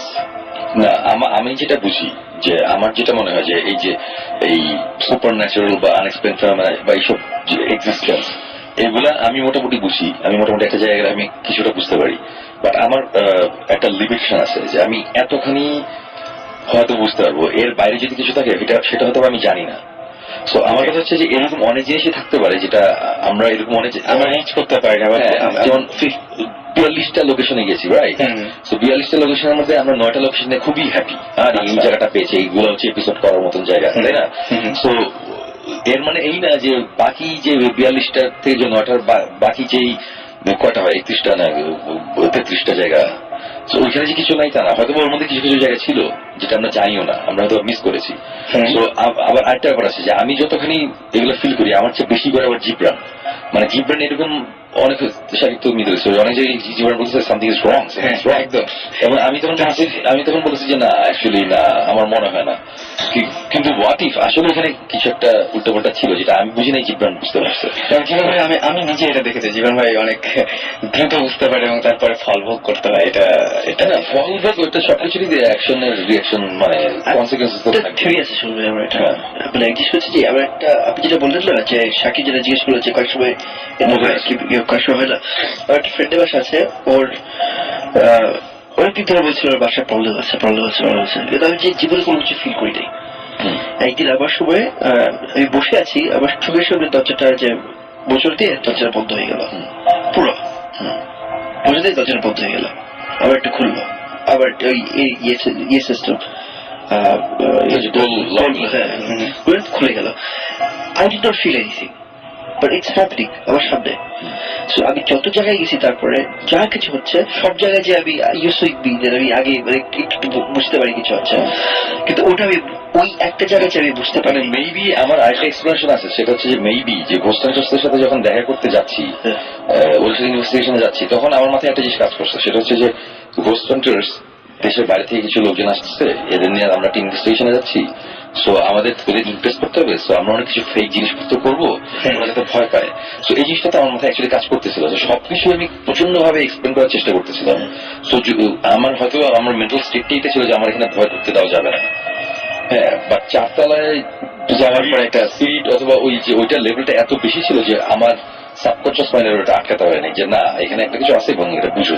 সময় আমাদেরকে SMS করেছে যে প্রিয়াঙ্কা, এবং প্রিয়াঙ্কা বলছে যে সুমন ভাই, মানে তার ধারণা যে গুড স্পিরিট যেগুলো সেগুলো আপনি ফিল করতে পারেন না, বাট ব্যাড স্পিরিট সেগুলো আপনি খুব সহজে ফিল করেন। বলতে চাচ্ছিল যে we pick up certain frequencies, যেটা আমি সবসময় বারবার বলি যে আমরা everything in the universe is a frequency, একটা ফ্রিকোয়েন্সি চলে। আমরা যেটা ধরি, আমি যেটা বারবার ফিল করছি, it's certain frequencies that we pick up. না, ওটা আবার আরেকটা ব্যাপার আছে যে এই যে গুড স্পিরিট যে ধরতে পারি না, ব্যাড স্পিরিট, বাট এটা যদি হয় তাহলে আমাদের ভৌতিকের পাইলট এপিসোড, আমাদের ফার্স্ট এপিসোড যেটা ছিল, মানে মানুষজন এখনো দেখেনি, আমাদের যেটা দিয়ে অ্যাকচুয়ালি ভৌতিকটা শুরু হয়, আমরা একটা বাংলাতে গেছিলাম শ্রীপুরে। আচ্ছা, ওই বাংলা বাড়িতে আমাদের একটা শুটিং ছিল। সব বলে দিচ্ছে, শুনুন। না বলতেছি না, একটা শুটিং ছিল। ওই শুটিং এ যখন আমরা গিয়েছিলাম, তখন একটা সময় এরকম একটা কিছু হচ্ছিল উল্টাপাল্টা আশ্বাস, তখন আমি ওদের সবাইকে একটা কথাই বলছি যে আমি পুরোপুরি ফিল করছিলাম যে বাইরে থেকে খারাপ একটা কিছু ঢুকতে যাচ্ছে বা ভিতরে একটা কিছু আছে যেটা ভালো, এরা আমাদের সেভ করতেছে, ওদের ঢুকতে দিতেছে না। এটা কিন্তু আমি ওদের বলছি, মনে আছে সেটা আমি যখন ক্লিয়ারলি বলছিলাম, তখন কিন্তু আমি গুড স্পিরিট ব্যাড স্পিরিট দুইটার কথাই কিন্তু আমি বলছি। আমার কাছে কিন্তু দুইটি মনে আছে, যেখানে ভালো একটা কিছু আছে, খারাপ একটা কিছু আছে। তো খারাপ জিনিসটা ভালো ভালো গুলা আমাদের আপনাদেরকে প্রোটেক্ট করছে। ইনফ্যাক্ট ওই সময় আমাদের এরকম একটা ফিলিং হয়েছিল যে পুরো মনে হয়েছিল যে আমার গায়ে কেউ টাচ করছে আর কি, খালি আমাকে না, মানে আমার দিকে ঘুরে এই জীবনে দিয়ে গেছে, মানে এইটা জিনিসপত্র হয়েছে আর কি। এবং তখন আমি বলতেছিলাম যে এখন যেটা আমরা ফিল করতেছি এটা হচ্ছে ভালো, এরা আমাদের কোনো ক্ষতি করবে না। বাইরে যারা ওরা খারাপ, তো বাইরে থেকে এসে আমরা দরজা বন্ধ করে দিয়েছিলাম, তারা সারা দরজা না খেতে অনেক কিছু হয়েছে।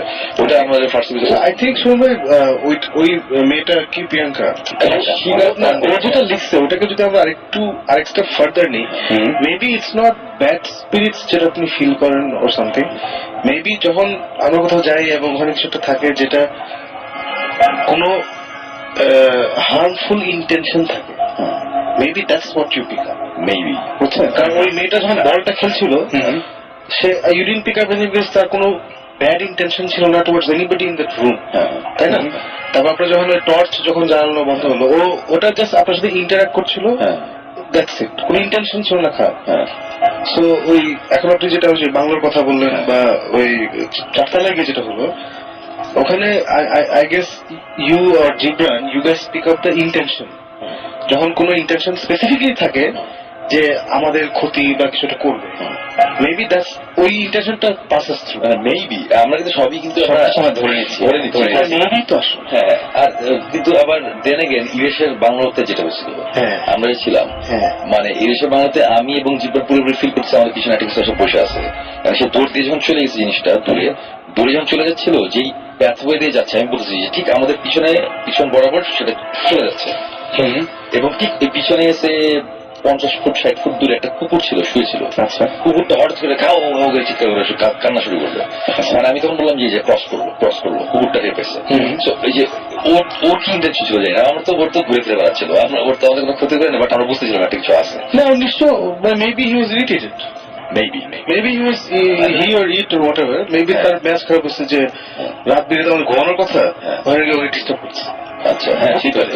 মানে আপনি যখন ঘুমাইতেছেন তখন গিয়ে ধরুন পাশের রুমে ধাম ধুম করলে ম্যাচ খারাপ হবে না? কিন্তু এই টাইপের প্রাণীদের বলা হয় সবসময় যে সবসময় টের পায় বা কিছু একটা মানুষের চাইতে বেশি বোঝে, কুকুর এরকম টাইপের। হ্যাঁ, না মানে কুকুরের কথা বলতেছে না, বলছে যে ওই স্পিরিটটাই হয়তো ডিস্টার্ব ছিল, ও হয়তো বা ম্যাচ খারাপ ছিল, এই কারণে হয়তো আমরা টের পেয়েছি। হতে পারে। মেইন ব্যাপারটা হচ্ছে যে অ্যাকচুয়ালি কিসে জিনিসটা ট্রিগার করতেছে আমি জানি না, বাট আমি এতটুকু বলবো, ওই ট্রান্স আলাগানি লুনাটিক অ্যাসাইলাম ওয়েস্ট ভার্জিনিয়াতে যেটা আছে, মানুষজন এটা যদি অনলাইনে সার্চ দেয় তাহলে পাবে। আমি ডিক্যাপ্রিও একটা মুভিও দেখেছি, শশাঙ্ক বা এরকম টাইপের কিছু, সাধারণের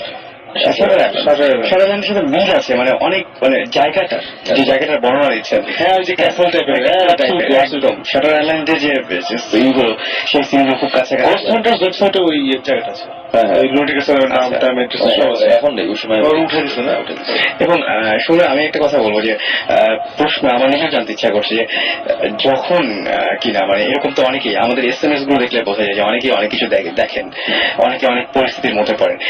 আসলে কি করা উচিত ওই মুহূর্তে যখন সে ফিল করছে হ্যাঁ এখানে কিছুটা আছে বা কোনো ঝামেলা হচ্ছে, ফার্স্ট অফ অল কি করা উচিত তার, তখন কি করা উচিত? আমার হয় না যে হাত কেটে গেলে একটা ফার্স্ট এইডের একটা কোনো ব্যাপার থাকে, কি করা উচিত? সবকিছুতে ছিল মানে ফেইথ এটার মধ্যে একটা বড় পার্ট প্লে করে। এখন আমি যদি ইসলাম ধর্ম বিশ্বাস করি বা আমি হিন্দু ধর্ম বিশ্বাস করি বা যেটা করি, সব রিলিজিয়ানই কোনো না কোনো একটা সিস্টেম বলা আছে যেটা ফলো করতে, ওটা করতে হবে। আর যে এগুলা বিশ্বাস করে না, আমরা একটু ক্লিয়ার করে বলবো, ফর এক্সাম্পল আয়াতুল কুরসি, আমি ডেফিনেটলি বলবো যে মানে আমি তো মুসলিম, আমি আমারটা জানি যে ওই 3 কুল যেটা বলে আর কি, সূরা ফালাক, সূরা নাস, এগুলা পড়লে ইখলাস, এগুলা পড়া দরকার। আয়াতুল কুরসি একটা সিরিয়াস ব্যাপার, এবং এই আয়াতুল কুরসি আমার ধারণা এইসব সূরাটা আমার ধারণা আমাদের অ্যাটলিস্ট অন্য কাউকে না হলে আমাকে অনেক হেল্প করছে অনেক সময়, অনেক প্রবলেম থেকে। সো এইটা একটা ব্যাপার। আর আরেকটা জিনিস হচ্ছে যে যত যাই হোক, আমার কথা হচ্ছে যে এই ব্যাড স্পিরিট বলি বা জিন বলি, এদের হয়তো বা অনেক ক্ষমতা আছে, বাট এর মানে এই না যে এরা আমাদের চড়াই খাবে সারাক্ষণ আর আমরা ভয় পাই করতে পারবো। এটা পসিবল না। এটা যদি হইতো তাহলে এতদিন পুরো পৃথিবী রুল করতো জিনরা, মানুষরা করতো না। Right right. সো আমরা যদি চিন্তা করি যে ওদের অনেক ক্ষমতা, ওরা অনেক কিছু করতে পারে, যেটা অ্যাকচুয়ালি ব্যাপারটা ঠিক না। আমাদেরও অনেক ক্ষমতা আছে, আমরা অনেক কিছু হ্যান্ডেল করতে পারি, আমরা পারি দেখেই আমরাই রুল করতেছি পৃথিবী, অন্য কেউ করতেছে না। সো এই জিনিসটা যদি মাথায় থাকে, ওইভাবে যদি হ্যান্ডেল করা হয় তাহলে খুব ফাইন, মানে খুব সুন্দরভাবে আমার মনে হয় জিনিসটা হ্যান্ডেল করা যাবে। মেইন ব্যাপারটা হচ্ছে ফেইথ, মেইন ব্যাপারটা হচ্ছে বিশ্বাস, এবং আরেকটা হচ্ছে ভয়।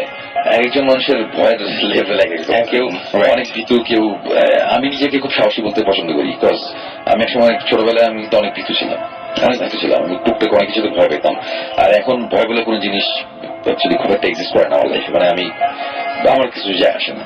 সো আমার মধ্যে তো এই জিনিসটা আসছে, রাইট? সো অনেকে যারা ভীতু আছেন, যারা একটু ভয়টা পায় যে কি করবো না করবো, আমার ধরুন একটু সিরিয়াসলি চিন্তা করলে, একটু ডিপলি চিন্তা করলে আমার মনে হয় ভয়টা কাটানো পসিবল। ওকে, ডেফিনেটলি। ওকে। তো আমি একটা কথা বলছিলাম সপ্তাহ 2 সপ্তাহ আগে, যে যখন এরকম ভয়টা পায় তখন জোরে জোরে বলতে you not welcome here, get out. আমার একটা কাজ হতো, জাস্ট ক্লিয়ারলি বলে দেওয়া যে ইউ নট ওয়েলকাম হিয়ার। হ্যাঁ, মানে আমি ওই যে আমি এই গল্পটা বলতে কয়েকদিন আগে বলছিলাম, আবার অনেক সময় উল্টা হয়। ওই যে সিঙ্গাপুরে একটা হোটেলে বলছিলাম না যে যে হ্যাঁ আওয়াজ করলে জোরে কর, জোরে কর, জোরে কর, ওরে বাপে জোরে কয়েকটা দিন আগে না, এটা 10টা এপিসোড আগে। আচ্ছা, 10টা এপিসোড হতেই পারে না। আমি মাত্র 1 মাস দেশে বাড়িয়েছিলাম ভাই। টাইম ফ্লোজ ডিফারেন্টলি, আপনি জেট লেগেছে না? আরেকটা জিনিস আমি জানতে চাই, যেটা মানে I wonder if you thought about this thing, যখন হয়েছিল, যখন আমরা নিজের ভিতর হাসাহাসি করি, যখন গোস্ট হান্টার্স দেখি, যে ইংলিশে বলতেছে, বুঝতেছে না, আমরা গিয়ে যদি ইংলিশে বাংলায় বলি তাহলে করে বুঝবে নাকি? এই এক্সপেরিমেন্ট থেকে আপনি ট্রাই করছেন নাকি, যে ওখানে ইংরেজি ভূতের বাংলায় বললাম? আমি খুব সিরিয়াসলি জিজ্ঞেস করছি, যদিও শুনতে জিনিসটা খুব হাসি না। এখন কথা হচ্ছে আমি গিয়ে তো আর ভূতের জিজ্ঞেস করি নাই যে ভাই, মানে আমার কথা হচ্ছে যে 1850 সালে যেই ভূত, যে স্পিরিট, সে তো হোয়াটসঅ্যাপ ম্যান, এগুলা ডাগ, এগুলো আপনি স্পিরিট, আপনি কিন্তু একটা জিনিস খেয়াল করছেন, আপনি কিন্তু পুরো জিনিসটা স্পিরিট, গোস্ট এসব বুঝছেন, একবার জিন বলেন নাই। হ্যাঁ। সো ডু ইউ বিলিভ ওরা জিন না, সামথিং এলস? ওরা জিন না, something else? No, I don't believe that. You don't believe that? আচ্ছা, ওকে। আমার কাছে কয়েকটা এসএমএস আছে। প্রথম যে এসএমএসটা সেটা হিমু পাঠিয়েছে, এবং হিমু যেটা বলতে চায় সেটা হচ্ছে সে যখন ক্লাস 6-এ পড়তো, তখন সে একটা লোককে স্বপ্নে দেখতো, এবং তিনি বলতেন যে তিনি তাকে কোন সমস্যা হবে এটা বলতেন, আবার কোনটা কিভাবে সমাধান হবে এটা বলতেন, এবং এই এক্সপেরিয়েন্সটা সে করেছে। আর সেকেন্ড যে এসএমএসটা অপু লিখেছে, সুমন ভাই, আমাদের এলাকায় একটা পন্ড আছে যেখানে প্রতি বছর একটা করে মানুষ মারা যায়। ভাই, প্রতি বছর একটা করে মানুষ কেন মারা যায় এটা তো সুমন বলতে পারবে না, সেটাই ভাই জানে না কেন। বাট ওই পন্ডে, ওই পুকুরে যদি উল্টোপাল্টা কিছু থাকে তাহলে ডেফিনেটলি এটা একটা ইন্টারেস্টিং সাবজেক্ট আমাদের জন্য হতে পারে। ইনফ্যাক্ট আমরা অলরেডি টাঙ্গাইল সাইডে একটা পুকুরের ইনভেস্টিগেট করতে আমরা গিয়েছিলাম। ওখানে স্টোরিটা খুব ইন্টারেস্টিং, এবং ঘটনাটা কিছুটা এরকম যেটা শুনলাম, যে প্রতি বছর একজনের মারা যায়। বাট হয়েছে কি, এখন এটা অনেক কারণেই মারা যায়। আমি অ্যাকচুয়ালি আমরা তো এখানে বলতে পারবো না, অনেক কারণেই এটা অনেকে হতে পারে। হয়তো সাঁতার জানে না, প্রতি বছর একজন মানুষ যায় যে খুবই আনফরচুনেট, সাঁতার তো অনেকেই জানে না, তারপর পুকুরে যায়, অথবা হয়তো পুকুরের নিচে কোন রকম গাছ লতা পাতা আছে যেটা ডিপে গেলে মানুষের পায়ে জুড়ে, গাছ লতা পাতার নিচেরটা এরকম হয়তো আছে না, এরকম যে আটকে ফেলে বা এরকম কিছু একটা হতে পারে। আর যে কিরণ এসএমএস করেছে, কিরণ এসএমএস করে বলছে যে সবাই স্পিরিট যারা যে ফিল করেন, যে এটা কি শেখা যায় নাকি এটা ন্যাচারাল? এটা আমার ধারণা ন্যাচারাল। আমার কাছেও সেটাই আমার ধারণা, এটা শেখার কোনো কিছু নাই। যদি শেখার থাকতো তাহলে ক্লাস দিতাম, অনেক টাকাও কামাতে পারতাম। মানে আই স্লাইটলি ডিসএগ্রি। আচ্ছা আচ্ছা, I think you can condition yourself. মানে যেমন কেউ আপনার মতো বেস বাজাবে, কেউ আমার মতো বেস বাজাবে। মানে একটা হচ্ছে খুবই হাই লেভেল, একটা হচ্ছে খুবই বেসিক লেভেল। সো আপনি যে লেভেলে বাজছেন, that requires a different type of talent, আর আমি যে লেভেলে বাজছি that's a different type of talent, মানে আর smaller margin. So I am saying যে আপনার মতো হয়তো ধরতে পারবে না, মানে আপনি যেভাবে একটা রুমে ঢুকে বুঝে যান, যেটা আমি এখনো পারি না, আমি জীবনে একবারই পারছি। সো হয়তো আপনার লেভেলে পারবে না, কিন্তু হয়তো আমার লেভেলে পারবে। মানে আর নিজেকে যদি ট্রেন করে, নিজে যদি একটু চিন্তা করে যে বা আমার যেমন এই ভূত এফএম করার পর থেকে আমি ফের অনেক কিছু নোটিস করা শুরু করছি। কারণ আপনি তো ইউজুয়ালি আমাদের কেসগুলো যেটা হয় ইউ ডিল উইথ যারা কথাবার্তা বলে, you deal with I don't deal with. এখানে এসে আসেন আই লিসেন মানে ডাইরেক্টলি কথা বলছি লোকজনের সাথে, সো আই স্টার্টেড এক্সপিরিয়েন্স লিঙ্কে যেগুলো আমি আগে নোটিস করতাম না, টু বি ভেরি মানে অনেস্ট। সো আই থিঙ্ক এগুলো নিয়ে চিন্তা ভাবনা করলে you can train your mind to notice certain things. Maybe আপনার লেভেলে হবে না, হ্যাঁ বুঝতে পারছি। বাট খুব বেসিক লেভেলে একটা তো হবে। আমি ডিফারেন্স আছে যে not everybody is a musician, ঠিক না? Not everybody is a musician. So যার মধ্যে থাকে এই ট্যালেন্টটা, you can grow it, you can work on it and you can grow it, but ওটা প্রথম একটা স্পার্ক থাকতে হয়। মানে তার জন্য আমি বলছি, বলে I agree with both sides, but হ্যাঁ না বুঝতে পারছি। সেটাই। তবে আমার কাছে মনে হয় যে আমি যেরকম আমি আজকেও যেটা বলছিলাম যে আমি যখন মনে করছিলাম যে আচ্ছা কিছু একটা ঘটুক, আমি আজকে ভূত এফএম এ শেয়ার করবো এরকম কোনো কিছু আমার কাছে ছিল না। যে মুহূর্তে আমি মনে করেছিলাম সেই মুহূর্তে দেখা গেল যে কিছুটা দেখা গেল, বা আজকে হয়তো এই জন্যই সবাই এইখানে আমরা যেটা আছি বসে তাদের মধ্যে একটা কিছু একটা হয় বা কিছুটা ফিল করি বলেই তো এখানে এরকম একটা ব্যাপার যে এই বিষয়গুলো নিয়ে কথা বলছি। তো আমার কাছে কেন মনে হয় আমি যাবো যে ব্যাপারটা আসলে ন্যাচারাল। আমার কাছে মনে হয় যে বোঝা না বোঝার ব্যাপারটা অনেকটা ন্যাচারাল এবং এটা শেখা বা এভাবে বোধহয় হয় না, আমার কাছে মনে হয় তাই। হ্যাঁ মানে যেটাই হোক, মানে আমার কথা হচ্ছে যে এখন আমি যদি চিন্তা করি যে আমি গিটার শিখতে চাই, শিখলাম, জীবনে যেটা বলতেছিল যে একসময় আমি গিটার শিখাতাম, বেস গিটার শিখাতাম, অনেক আগে অনেক স্টুডেন্ট ছিল। আচ্ছা, প্রত্যেক মাসে 30-40টা স্টুডেন্ট শিখাতাম। সো 30-40টা ভালো বেস গিটার কিন্তু বের হয় নাই। হ্যাঁ, বেস গিটার কিন্তু জানি 2-3টাই। সো বাকিরা হয়তো শিখতে চায় কিন্তু ওদের মধ্যে হয়তো জিনিসটা নাই, মানে শেখা।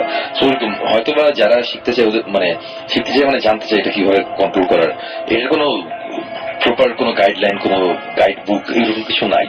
আচ্ছা, হ্যাঁ, এটা আস্তে আস্তে অটোমেটিক ভাবে হয়েছে। মানে আমি নিজে আমার লাইফে আমি এরকম একটা সময় হয়েছে যে আমি একসময় খুব অসুস্থ ছিলাম, মানে আমার অনেক জ্বর, 104-5 ডিগ্রির মতন জ্বর উঠে যাচ্ছে। ওই সময় আমার কিছু হ্যালুসিনেশন হয়েছিল এবং হওয়ার পরে আমি কিছু জিনিসপত্র দেখেছি এবং দেখার পরে যখন আমি জ্বরটা যখন মানে কমে গেছে তখন আমার মনে হয়েছে যে না, আমি হয়তো বা কিছু একটা টাচ করতে পারছি অথবা কিছু একটা ফিল করতে পারছি অনেক বেশি। আমি একটু বিলিভ করার চেষ্টা করেছি যে না, আমার হয়তো বা এখন থেকে হয়তো আমি আরো বেশি ছিল। মানে আমার একটা পুরোপুরি ভাবে একটা কনভারসেশন হয়েছিল একজনের সাথে। আচ্ছা, আমার জ্বর ছিল অনেক বেশি এবং ওর মধ্যে কেউ একজন আমাকে বলতেছে যে তোমার তো তো ইয়ে হয়েছে, যাওয়ার সময় হয়েছে, তোর বেশি সময় নাই। আমাকে একটা টাইমও বলে দিচ্ছে এই সময় নাকি মারা যাবো। আচ্ছা, হ্যাঁ, এবং আমি বলতেছি যে তুমি কে, মানে আমার সাথে কথা বলতেছে কেন? তখন সে এরকম ভাবে কথা বলতেছে যে অ্যাজ ইফ সে আমার খুব ক্লোজ একজন আত্মীয় টাইপের কেউ, যে আমার যে একসময় মারা গেছে। আচ্ছা, তা আমি তখন বলতেছি যে তুমিও হইতে পারো না, সে আমাকে তুই করে বলে না, সে কখন আমাকে তুই করে বলে না, সে আমাকে তুমি করে বলছে। আচ্ছা, কিন্তু তারপরে সে আমাকে বলতেছে, আমি তখন লজিক খাটানোর চেষ্টা করতেছি। একটা সময় আমাকে বলতেছে যে আরে তো আর কয়েক মিনিট, মানে। এবং সবচেয়ে ইন্টারেস্টিং ব্যাপার ছিল কি যে সে আমার জ্বর তখন 102-102.5, ঠিক যেই টাইমটার কথা সে বলছে, সে 3-4 ঘন্টা পরের কথা বলছিল, ঠিক ওই টাইমের 10-15 মিনিট আগে থেকে আমার জ্বর বেড়ে যায় এবং ওই স্পেসিফিক ওই টাইমে আমার জ্বর তখন প্রায় 105-এর মতো কাছাকাছি চলে গেছে। আমি তখন বাথরুমে আমার গায়ের মধ্যে মানে বরফ পানি সব ঢালা ঢেলে গেছে। 2 ডিগ্রি বললি তো শেষ। হ্যাঁ, মানে কিছু ডিগ্রি। এবং আমি তখন বারবার বলতেছিলাম যে তখন 11টা 4, মানে 11টা 4 বাচ্চা কিনা, 11টা 4 কি হয়ে গেছে, 11টা 4 কি হয়ে গেছে। আমি তখনও টেম্পারেচার বাড়ানো যাবে সেটাই। সো আমার মনে হয় যে ওই ঘটনার পর থেকে আমার মনে হচ্ছে যে না, এখন থেকে আমি আরো অনেক বেশি কিছু ফিল করতে পারি, বুঝতে পারি। তো জিনিসটা আমাকে কেউ শিখাই দেয়নি, আমি হয়তো এরকম একটা সিচুয়েশনে পড়ছি, আমার ডিফেন্স মেকানিজম হয়তো কাজ করছে সেভাবে যে ঠিক আছে, তোমার প্রোটেক্ট তোমারই করতে হবে এবং করতে হলে তোমার বুঝতে হবে এইসব জিনিসের সাথে আমার ফাইট করতে হলে তোমার এই জিনিসটা লাগবে, এইটা হচ্ছে তোমার জিনিস, তোমার ভিতরে ছিল, বাইরে হয়ে গেছে। মানে ব্যাপারটা হয়তো এরকম হইতে পারে, আমি জানি না। আমাদের তো এইসব ব্যাপারে অফিসিয়াল জ্ঞান খুবই কম, আমরা তো এক্সপিরিয়েন্স থেকে যা করার করছি। দেন আগে কারো যদি কোশ্চেন থাকে আমি বলবো যে কোশ্চেনের কিছু নাই, বিকজ বেসিকলি কেউ আমাকে শেখায়নি, গানও কেউ আমাকে শেখায়নি। এই জিনিসটা আমাকে কারো শিখতে হবে। তো আমাদের মনে হয় আজকে শেষ করা উচিত, শেষ করে দিই আমরা আজকে। আর আজকে SMS আমি পড়ার চেষ্টা করেছি, তারপরে আপনাদের SMS গুলো থাকলো আমার কাছে। নেক্সট উইকে নিশ্চয়ই আমরা আজকে অনেক মানে কি বলবো যে গল্পগুলো আমরা শোনার জন্য অপেক্ষায় ছিলাম সেই গল্পগুলো আজকে বেশি করলাম আমরা, এবং সেই ঘটনাগুলো আমরা বেশি জেনেছি। আর নেক্সট শোতে ডেফিনেটলি আপনাদের মধ্যে থেকে কেউ না কেউ থাকবেই, আমাদের কাছে SMS থাকছেই আপনাদের, এবং ডেফিনেটলি আপনারা আমাদের সাথে শেয়ার করবেন সেই আপনাদের অভিজ্ঞতাগুলো, সেটা SMS এর মাধ্যমে। SMS করার নিয়ম হচ্ছে শাউট লিখে স্পেস দিয়ে আপনার নাম লিখে স্পেস দিয়ে আপনার মেসেজ লিখে পাঠিয়ে দেন 9840 নম্বরে, অথবা সরাসরি আমাদের ইমেল করতে পারেন। আর ইমেল অ্যাড্রেসটি হচ্ছে bhutfm@radiofreedyofurti.fm। আমার মনে হয় যে সমস্ত গল্প আপনারা ডিটেইলে জানাতে চান আমাদেরকে, যে কি ঘটেছিল, কি অবস্থা, কোথায়, সবকিছু আপনি যদি ইমেল করেন তাহলে আমাদের আরো বুঝতে সুবিধা হবে, পরে আমরা আপনাকে এখানে নিয়ে আসতে পারবো। আর যারা এখানে SMS করছেন, SMS দেখে আমরা কল করবো আপনাদেরকে। সো আজকে এখানে শেষ করি না? হ্যাঁ, আজকে শেষ করা যায়। এবং আরেকটা জিনিস বলে দিই যে আমি তো ছিলাম না মাঝখানে, যেটা ওরা বলছে 10-12 এপিসোড, বলবো না 4টা এপিসোড ছিলাম না, মাত্র 4টা এপিসোডের পরে ব্যাক করে আজকে পার্সোনালি আমার ভালো লাগছে। এবং আরেকটা জিনিস বলি, এই লুনাটিক অ্যাসাইলামে তো গিয়েছিলাম, নিউ ইয়র্কে একটা বড় একটা বাসায় গিয়েছিলাম, যেটার ঘটনা আছে কিছুই বললাম না। ওখানে টুকটাক ছোটখাটো কয়েকটি ইনসিডেন্ট হয়েছে। আচ্ছা, আমরা নেক্সট এপিসোডে আমরা এটা নেওয়া করবো। ওকে, তো আমার যেটা মনে হয় যে আগামী এপিসোডে আরেকটা জিনিস, সেটা হচ্ছে আমরা শেষ করবো ক্রিপ্টিক ফ্লাইটের একটা গান শুনিয়া। আমার যেটা মনে হয় যে ক্রিপ্টিক ফ্লাইটের একটা গান শুনি। আপনারা এখানে সাকিব ভাই যেহেতু আছে, সুতরাং শুনতে খারাপ লাগবে না। আর আমাদের শো আজকে এখানেই শেষ করতে হচ্ছে। স্টে টিউন টু রেডিও ফুর্তি। আর আমার যেটা মনে হয় যে আপনারা ইমেলটা বেশি করে করবেন। ইমেলটা করলে যেটা সুবিধা হবে যে আপনার সাথে কমিউনিকেট করতে অনেক সুবিধা হয়ে যায়। কারণ এই 7টা দিন এবং 7টা দিনে ইমেল করার পরে যেটা হবে সেটা হচ্ছে যে আপনাদের মধ্যে কেউ একজন হয়তো আমাদের মাঝে এসে আমাদের সাথে শেয়ার করবে তাদের অভিজ্ঞতাগুলো। এবং আজকে নিশ্চয়ই মনে আছে যিনি আমাদের অতিথি হিসেবে এসেছিলেন, সেই ঢাকাইয়া মানুষটি, যিনি যে ওল্ড টাউন বলে পরিচয় দেন, তিনি কি অনেকগুলো ঝামেলার সম্মুখীন হয়েছেন এবং সেই গল্পটা সেই ঘটনাটা আমরা পুরোপুরি আপনাদের শুনিয়েছি। তো আপনাদের মধ্যে কেউ একজন আসবেন নেক্সট উইকে, সেই আশা রাখছি। এবং বেশি বেশি করে রেডিও ফুর্তি শুনবেন, বেশি বেশি করে সাহস রাখবেন মনে, কারণ ভূত FM শুনতে হবে প্রতি শুক্রবার ঠিক রাত 11টা 59 মিনিটে। আর আপনার SMS এর মাধ্যমে জানিয়ে দিন আপনার অনুভূতি আপনার ইমেলের মাধ্যমে।